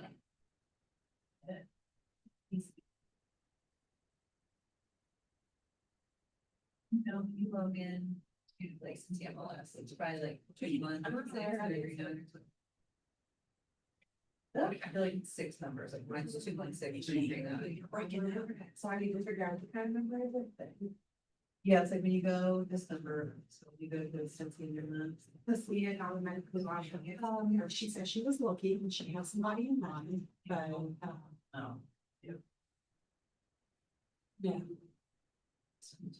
Oh, yeah. Think.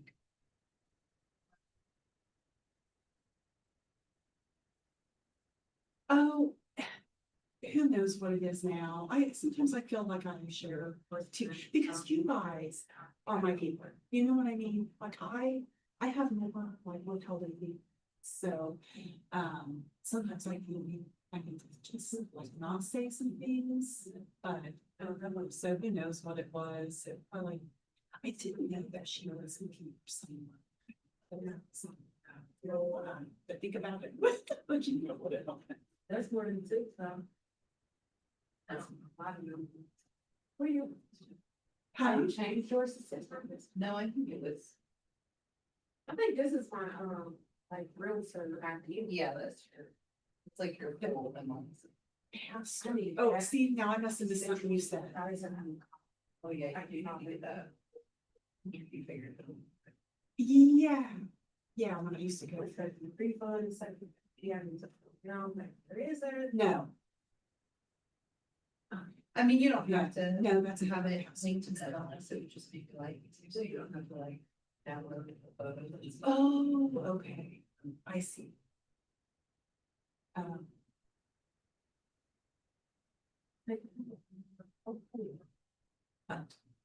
get to do this. Oh. Yeah, I need to check something. Oh, no, I can tell. Oh. Oh, I don't know. well, well, good. Well, I'll have to do it that way. too. Yeah, and then you just strap it over. You know, like, can you, Well, well, drag isn't it it all- though, Isn't it all- like, I'm like, what? Like, what do I, Are you in spring? well, no, maybe not.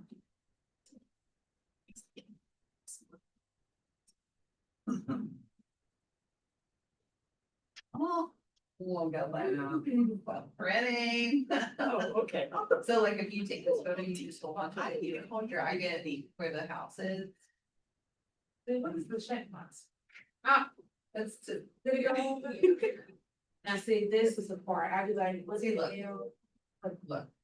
Oh my god.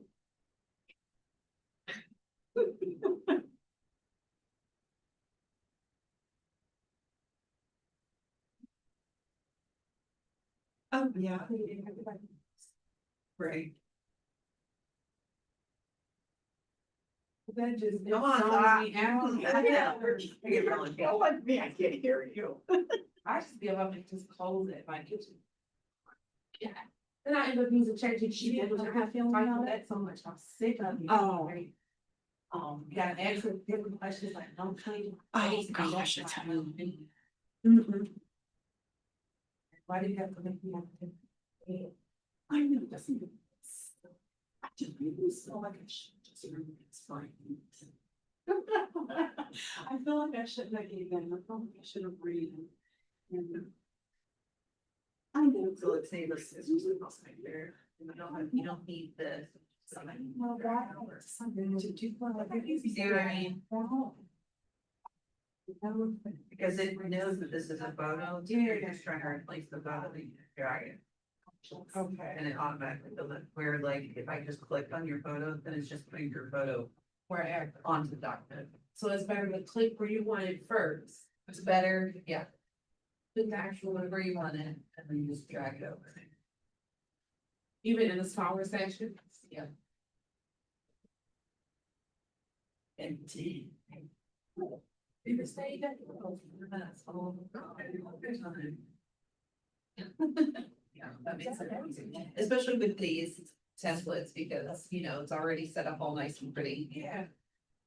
So you use more Canva when you're doing. I use Canva every year. Yeah, versus ChatGPT for. Oh, yeah, I mean, I did like what you named ChatGPT though, it looked really cute. But yeah, I use Canva because here's the thing, like. That I don't want. So for, Something like. I think. I want all things to like look the same all the time, you know what I mean? So if I'm sharing something. Like. Let's see. I know this. Okay, like I actually see listings. Right, so I put this in the listing, this always looks the same all the time, right? I just change the photo to whatever the thing is. To whatever the house looks like. When I share things on social media, they always look like this. So it's a template, right? This is my Instagram story, all I do is like. Yeah, but I can take it in the time, I'm gonna just get things. Well, so I'll see probably something that's not probably. We're here. Okay, Okay, thanks. Bye. You do, bye, thank you.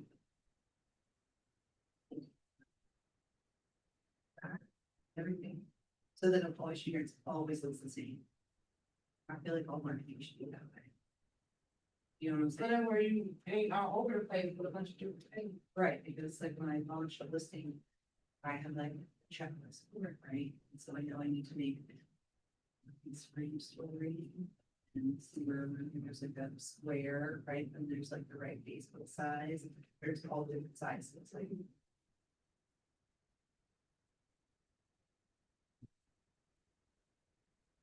The theme. Size. One for Facebook stories, they're all different sizes, so I just got them made up. And then I just like, you know, so it always is the same. And you sit here and this took you how long? I mean, not long, you know what I mean, I just Like decided, to get the size and all of that, that's just. I mean, no, I mean, Canva will tell you if you wanna create something.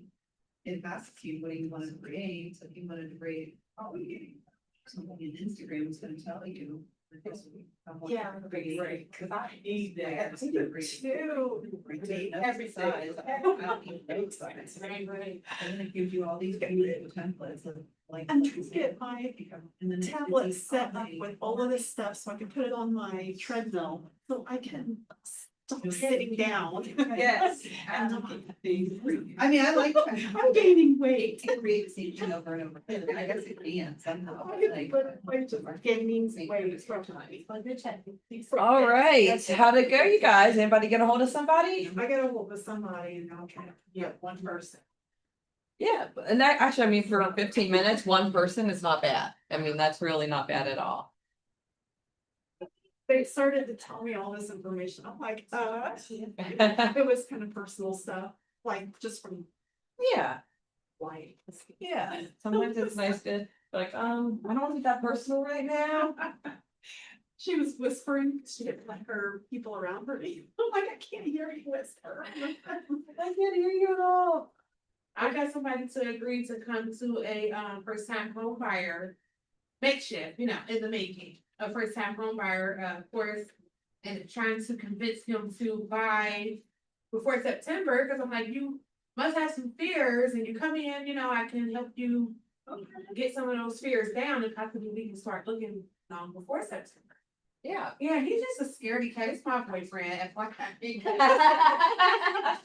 I'm like, come on, like he is being an idiot. Like he been on that job. for Okay. years. 18 years I've been licensed, okay? I own no rental property. You know why that is? You Why say is what that? now? You know what? Own any investment property. Why? Because my husband is scared to death of it. Really? Yeah, I have not been able to convince him otherwise. What's his fears on? I mean, it's like, you know, like income. I mean, When we first met, he was living in a Ford family that a extended family member of his owned, and they mismanaged it and ended up losing it, so I think that's still in his head, like, and so when we had kids, he just didn't want the risk. And so it's just not an argument we have. And I think that's, I would hate, like, cause you put so much money into your stuff, right? Mhm. And then like for somebody just to go in and destroy it, and you have to go in, I mean, yeah, you can sue them and do all that leg work, but it's like, Yeah, I'm putting my all. the like- fear is real in a lot of people, Yeah, so. yeah, I get that, I get that. Would he consider if he found a good reference for management? That's the only way we would even consider it, so we're not there yet. Now that the kids are moving out, it'll be something that'll probably come up again in conversation. I haven't pushed him on it yet, so. I learned to argue the things that matter the most for me. So Right now. I will send that over to me anyway, but that's something I'd like to keep in mind. So on page 59, they talk about kind of reflecting on the phone calls you just made. I think we're missing somebody, aren't we? Yeah. But she's coming back. Oh, of course she's got her computer screen. So the first one, they ask you if you discovered anything relevant to the current or future real estate needs. This is page 59. Do you guys have that? Yeah. Okay, I was gonna say, should be there. What felt like a win and what challenges did you face? So if you guys want to kind of fill that out a little bit, and then we'll talk about that, get an idea of kind of how you felt about the calls that you did make. Glad everybody got a hold of somebody. It's hard when no one gets a hold of somebody and then you're like, theoretically, let's talk about. It's not quite as impactful.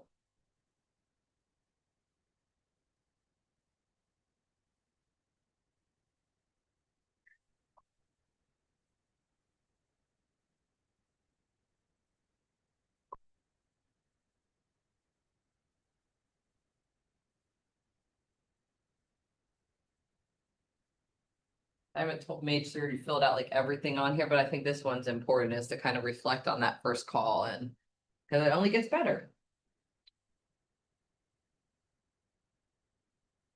I said earlier that I said don't skip anybody on my calls. There is a couple people that I skip to call on my way home because I know it's gonna be a 20 to 30 minute conversation and I can't have that in the middle of my lead gen. So that's the only time I'm allowed to do it, but I do have to call them next time I'm in the car for a significant amount of time.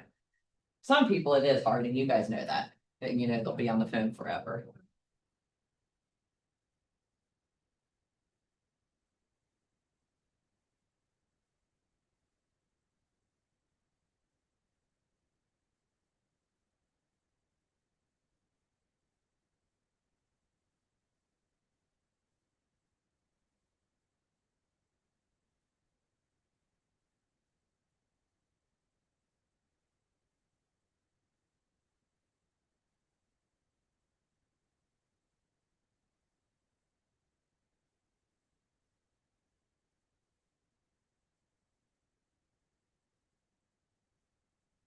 what I liked about making that phone call was that,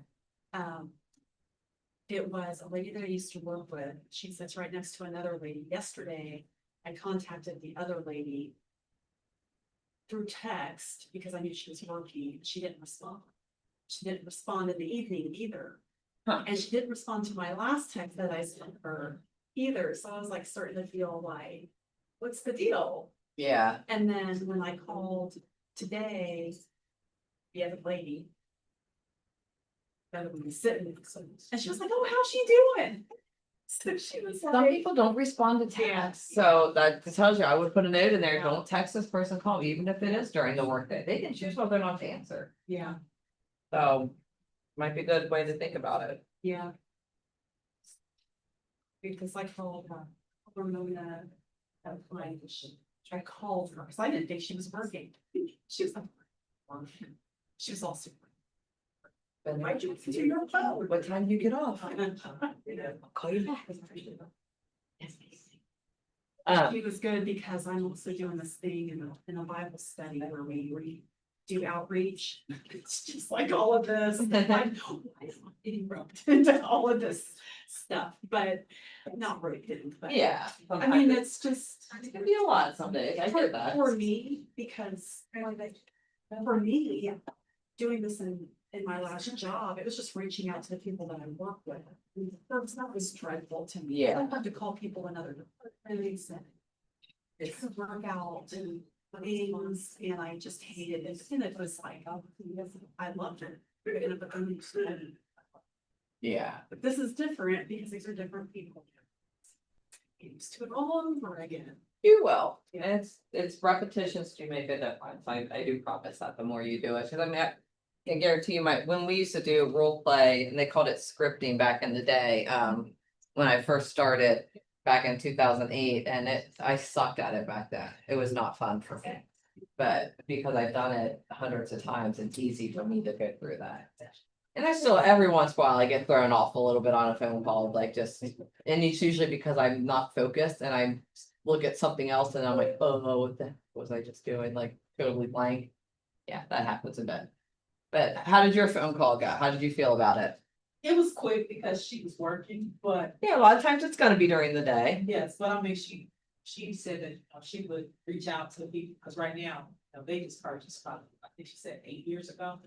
She said, but, they're not looking to purchase anytime soon, but she will refer me to her family and friends that all are. Very cool. Did you get her on neighborhood nurture email? But I know where she lives. Yeah, I would probably follow up on that. Yeah, just ask her, like, hey, is it okay if I sign you up for this? Like, I know you're not selling, but it's, sometimes it's neat to see what's going on because. You never know, if the Yeah. prices went up significantly in her neighborhood and she hasn't been paying attention. 7 to 10 years. It could be something that might be on the horizon sooner. She knows what the house is worth. Okay. You never know. Yeah, you met. Things change quickly. So, did you try to make any? Oh, you did? You Yeah. talked to your boyfriend, so, yeah.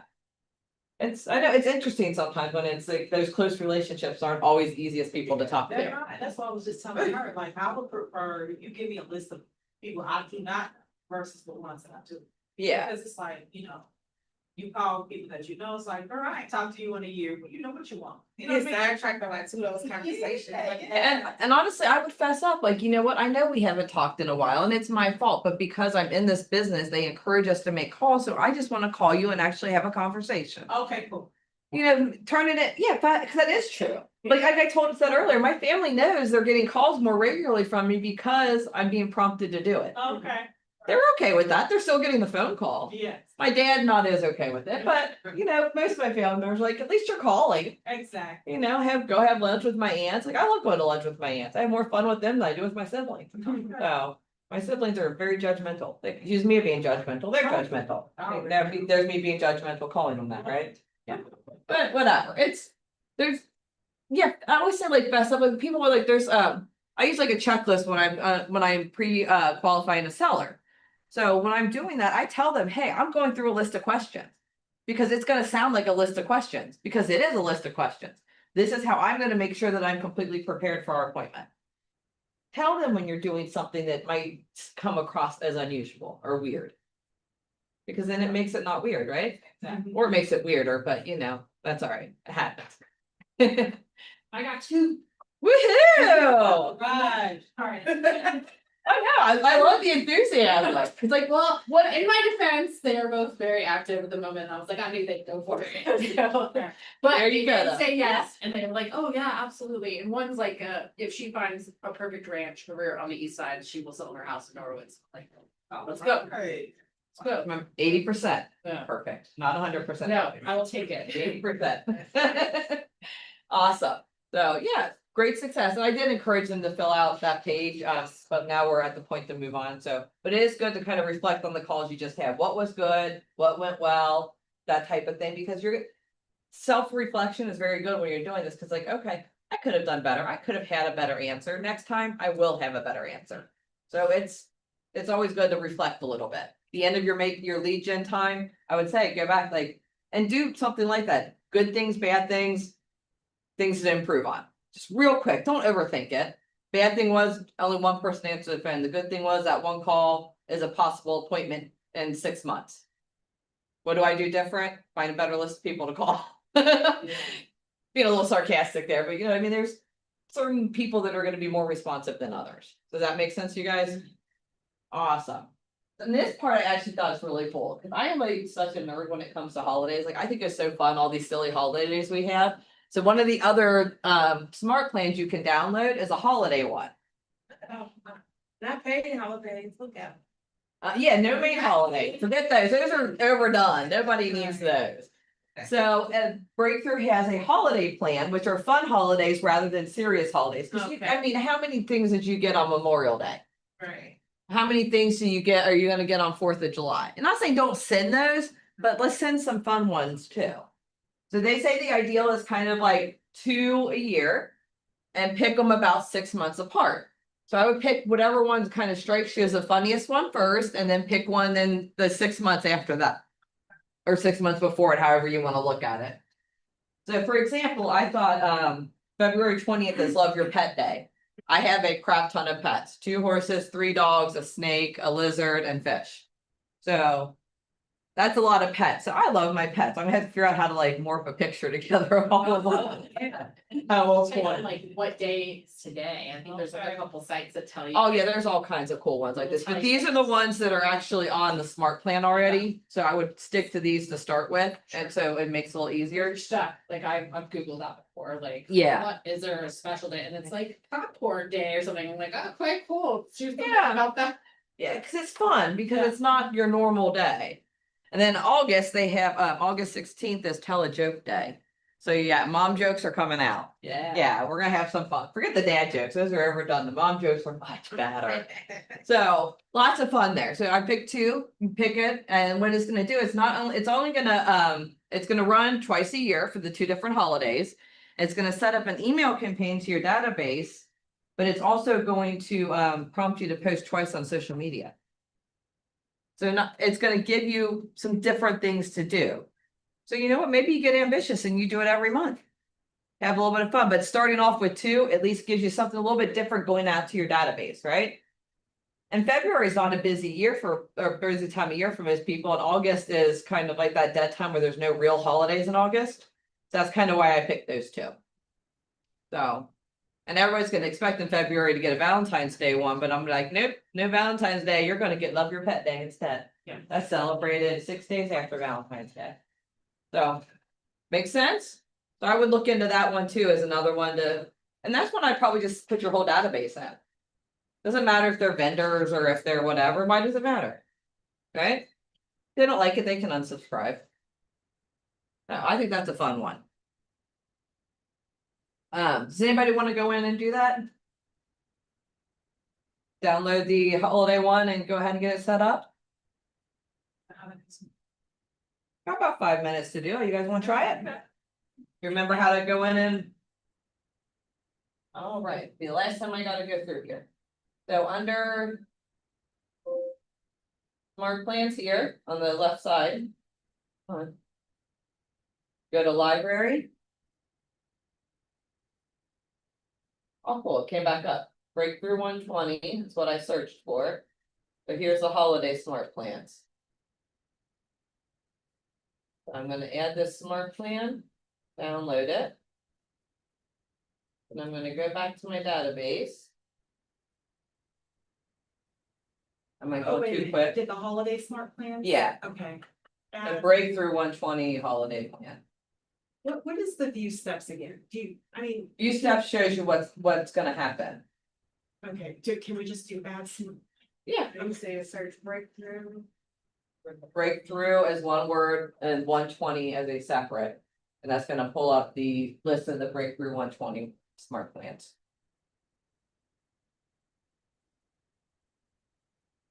Something be down.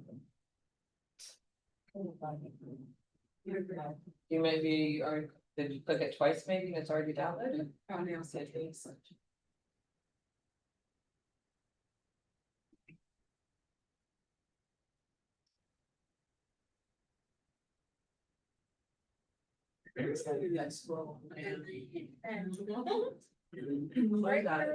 They smart plan. Click on the down. And. So I have to put some, that's time added to. Or I had. You may, I think you've already got it downloaded. Go back to your. I don't know, you got, I think you gotta get it into your. See, but mine, I can't, even. So this, okay. Let's just get one person to add it to and just see if we can find it in here.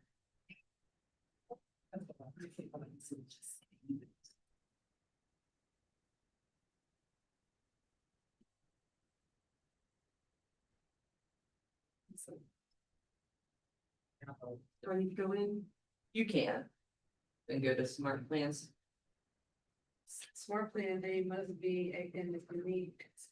Smart plan, they. Click add to the smart plan. Oh, Just gotta make a change. Just all right, you're getting sidetracked. I. Yeah, the breakthrough 120 holiday. So you already downloaded, that's why I wouldn't let you download it again. I don't know. So you probably just double clicked it and didn't Maybe realize it, yeah. Maybe I did, okay. So- It's doing the same to us, so you think we might have already clicked? Yeah, Stop letting us down. so I think it probably means you already downloaded it, or maybe it's already in there for some reason. It's already. Yeah, cause that's the only thing I'm seeing, They teach you. so go back to your contacts and let's try to add it on to somebody and see if it does it. Okay. So like for mine, I'm gonna add it on to everybody, just for the heck of it. And see what it does. But. It's not gonna do every single thing, well. I guess I should have done. Few steps, so I can see what it does, exactly. Oh, it's already in there, that's what it is. What do you say? So when I went to add it to somebody, and I, added smart plan and I looked down, it's already data, it's probably. So I did, so go to your contact, you select one I person. select one person. You go to these. Okay, so it's gonna I did start, everything. And then I go. it's not gonna pick every single one. So that's where I miss, like. What do you mean? And then go to some. There it is, like. Like, how's it picking the holiday that you want, like, you're not gonna want it to pick every single one, right? Okay, so when you're doing it, it says in order to set up your task, you need to know which 2 holidays you'd like to send greetings on. You need to know the date for those holidays, and we are gonna set your task for 30 days prior. I was like, what is she sending me? This is No. smart.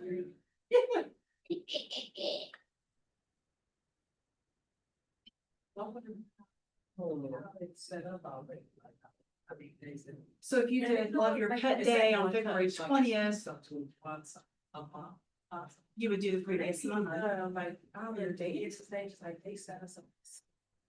Yes, wait, that's the issue. Every day sit front, sit at your line, sit your. You know, they said that you're supposed to have like a number essentially. What are you gonna do? Like, I'm gonna have to call. That sounds like a number. But luckily, she was like, they so experienced, like, she was like, "Hey, I'll be around." Okay. I don't have that, I was. Oh my God. Yeah, it's a lot about there. Or your son. I think that really weird. So yeah, I guess you have to create the email and that type of thing, so it's gonna remind you of all the stuff you have to do to get to that. So you do go, it'll be 30 days ahead of time. Yes. Okay. This one's a little bit more complicated, so if I went August 16th, then it would be July 16th.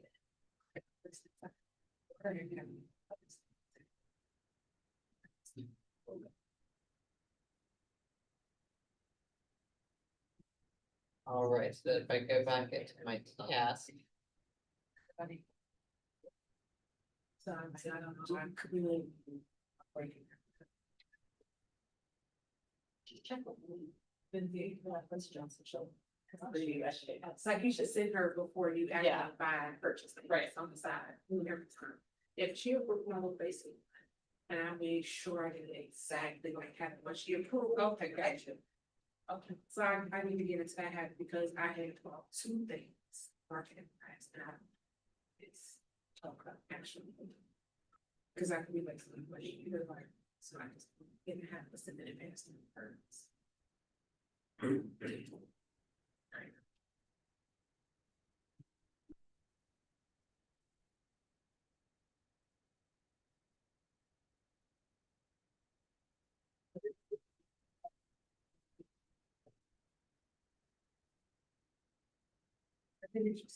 yeah, I'll have to play with it a little bit more. Sorry, you guys. I'm not sure why it does it that exact way, so.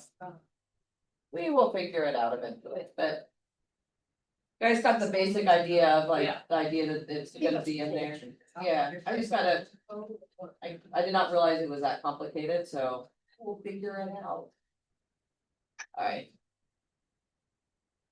So you set up the task for the holiday, set up for 30 days before. What it's gonna do, it's gonna prompt you to create the email, it's gonna prompt you to create social media posts and then. Put them up so that it kind of puts some hype around that holiday. That makes sense? Just some reason it's not showing up as a task when I set it up, so I'm not sure what I did wrong, so I don't know, but. Basic idea is there. It's gonna give you an idea of like what you need to do to make sure that you're promoting things in a way that makes it fun. So I think one of the, from what it said on the list, it was gonna be like, guess what holidays coming up soon? That would be one social media post, and you're gonna post it on the day, plus you're gonna send an email to your people, so. You hopefully get them some fun conversations going around that. Does that make sense? Oh. Alright. So sorry that didn't go quite as smoothly as I thought it would go. Hopefully there's a video on it because. I am sure there is. They're very good about putting these things together for you. I mean, because if I have, like, if I wanted to do the Love Your Pet Day and I put it in 30 days and started on that date. Then am I gonna remember that that was a Love Your Pet Day? Well, this idea is supposed to be giving you the tasks to remind you that, hey, you need to do that. So it's. I'll dig into that a little bit more, and I encourage you guys to dig into. I'm sorry that I don't have more details on it. I thought it was more straightforward than that, but About it. There's so much information and stuff, how are you supposed to? I know. Oh, yeah. Our whole is changing and we're learning, and again, like the Scott Leroy stuff is so great on YouTube and like, Yeah. there's an access area and like. Yes, look for a video. I'm sure it's in there. And once you do it, you're like, oh, I Yeah. get it. Because that's usually what it is. I'm missing something there and I'm admitting I don't know what it is. So, we'll move on to get through the last couple of things before. It is time for you guys to get out of here. Okay, so time blocking. Who time blocks? One person. I made the time block chart. That is the first step. Yeah, hey, you too. Yeah. Am I always good at executing it? No, but I have it. I'm gonna give you a hint. First thing that you time block is one day on either Saturday or Sunday to time block for the next week. Yeah. Because you can't do it Monday morning. No. You can't do it midweek. But I have an hour on Saturdays for tying up loose ends. So like look back through my week and see if there's anything I forgot to do that I still need to do. That's, So this is a Peter Chabri tip, so I got this directly from him. And then Sundays I use to time block the rest of my week. Sundays work well for me because I also have a calendar at home that I handwrite things on. For like anything the family needs to know, that like if I'm gonna be gone for an evening, something like that, it's all on there. I also schedule like, that's where people, if they eat the last of something, They have to write it on there, like, I'm pretty anal about certain things, I have teenagers, so, well, they're not teenagers, they're young women. 18, 17 and 21, so I need to make sure we stay together as a family when it comes to that stuff. Yeah. So, it works well for me, so that's to me, that's my time blocking hint, is do those two things first, because that's gonna keep you from forgetting what you need to do. The next thing I time block is my personal stuff. Doctor's appointments, whatever it is, I need to make sure I've got time for that. Sorry, hiccups.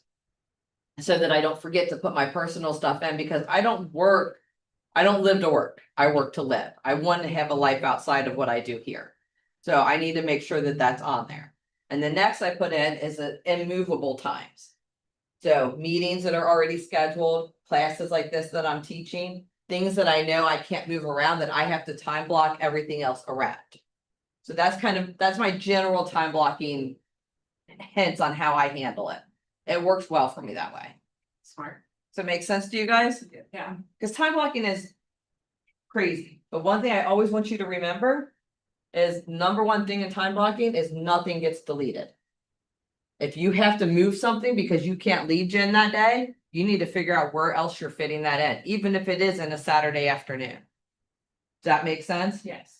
Because if you delete something, you're giving yourself an out. So that's, Accountable. yeah, and that's how you hold yourself accountable, is nothing, once it's on there, it's not deleted. And I have like. Hell or high water. I have like my active client follow-up is always, it's recurring on Mondays, but I do move it around depending on what else I've got going on that Monday.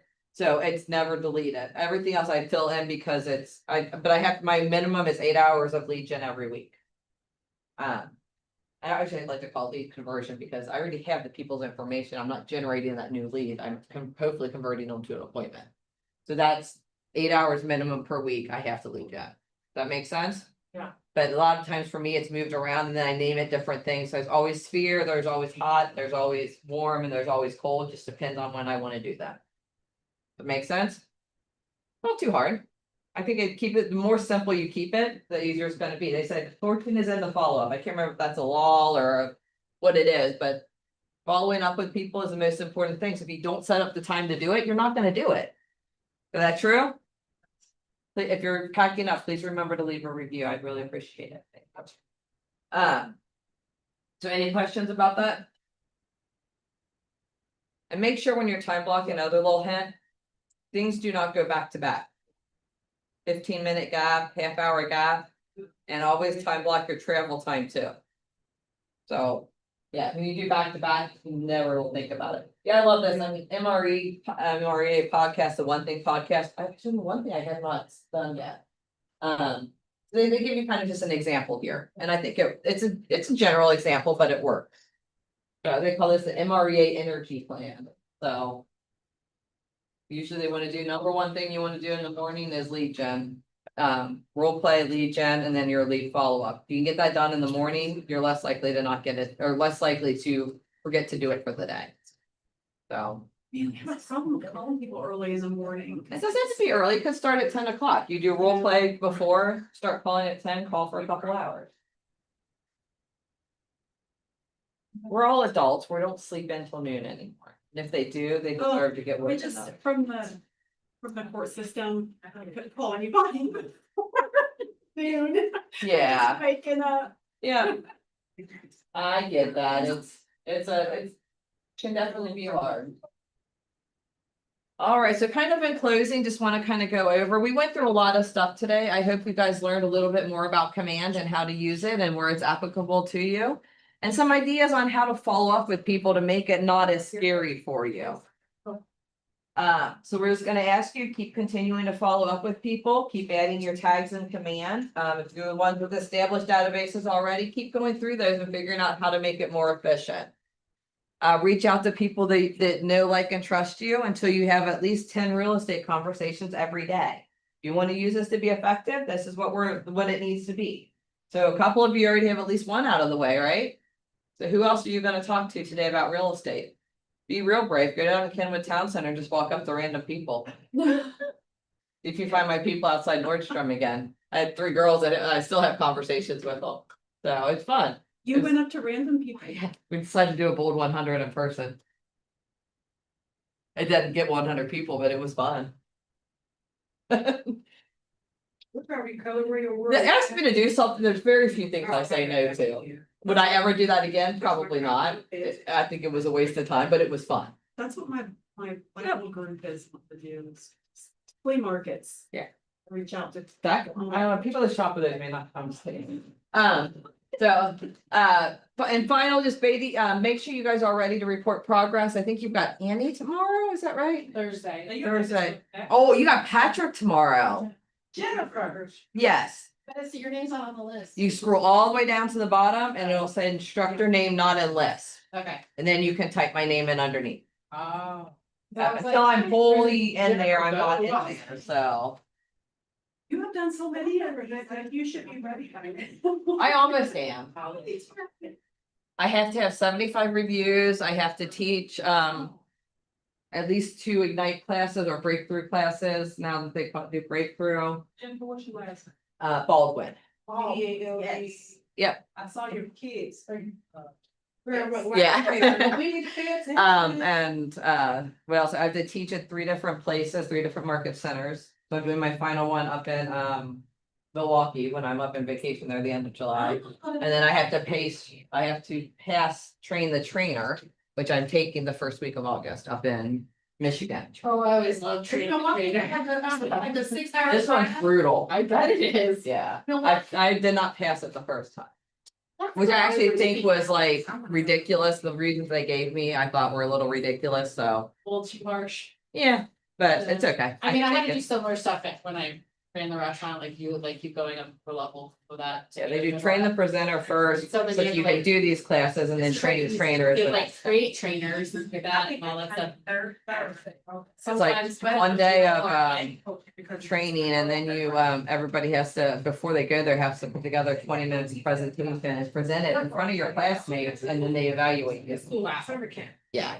I think I always got in trouble with corporate because they got so removed from like the in restaurant like feeling and they could like execute these drinks in 1 minute. Did it? I'm like, okay, so you need to come in on a Friday night when we're like this deep and you need to make that. My class. See how you feel about yelling at my competitor. Yeah. It's not real. Yeah. Calm down. Like, In a training environment, yes, I can execute that as their training, but in a real world environment. Yeah, I'm like, in your test kitchen, I'm sure it goes real smooth. I'm like, Thank you, it's great to have you here. thanks, guys. Have a good one. That neat, okay? Definitely do that. And then, no, is that like a 6-hour drive for you? Give or take 6 to 7. That's what I was gonna go. to On the a way out, we concert. stay somewhere. Yeah. It's the German Fest. It's the last weekend in July, and then on the way back, we'll be within one You trip, talk but about that a lot, that German side, I'm coming. it's fun. It's great having you guys. What was your name again? Tamika. Tamika. Okay, yeah, I'm trying to, if I don't keep saying it, I forget it, so. I know faces. Yeah, I'm really good with faces, but I know really bad Tamika with names. Because my first best friend ever was named Tamika. Oh, really? Yeah, my first best friend. My first best friend was Renita Varghese. Oh. Was Indian, like from India, Indian. Oh. So, very cool girl. I still have friends with her on Facebook. Really, I wish I could find my friends on Facebook. I can't. find We're all West Siders, we don't move far, so that's really what it comes down to. And a lot of them, they moved and they came back, so. Okay. Yeah, it's something about the West Side of Cincinnati. Patrick, the new team lead. The new team. Yeah. Okay. and then Very Friday cool is guy. Thursday, I know. Yep, and then Lindsay is Friday. Yeah. Yep. Great, thank you. You have a great day. I have to go call out. I know, it is a little chilly in here.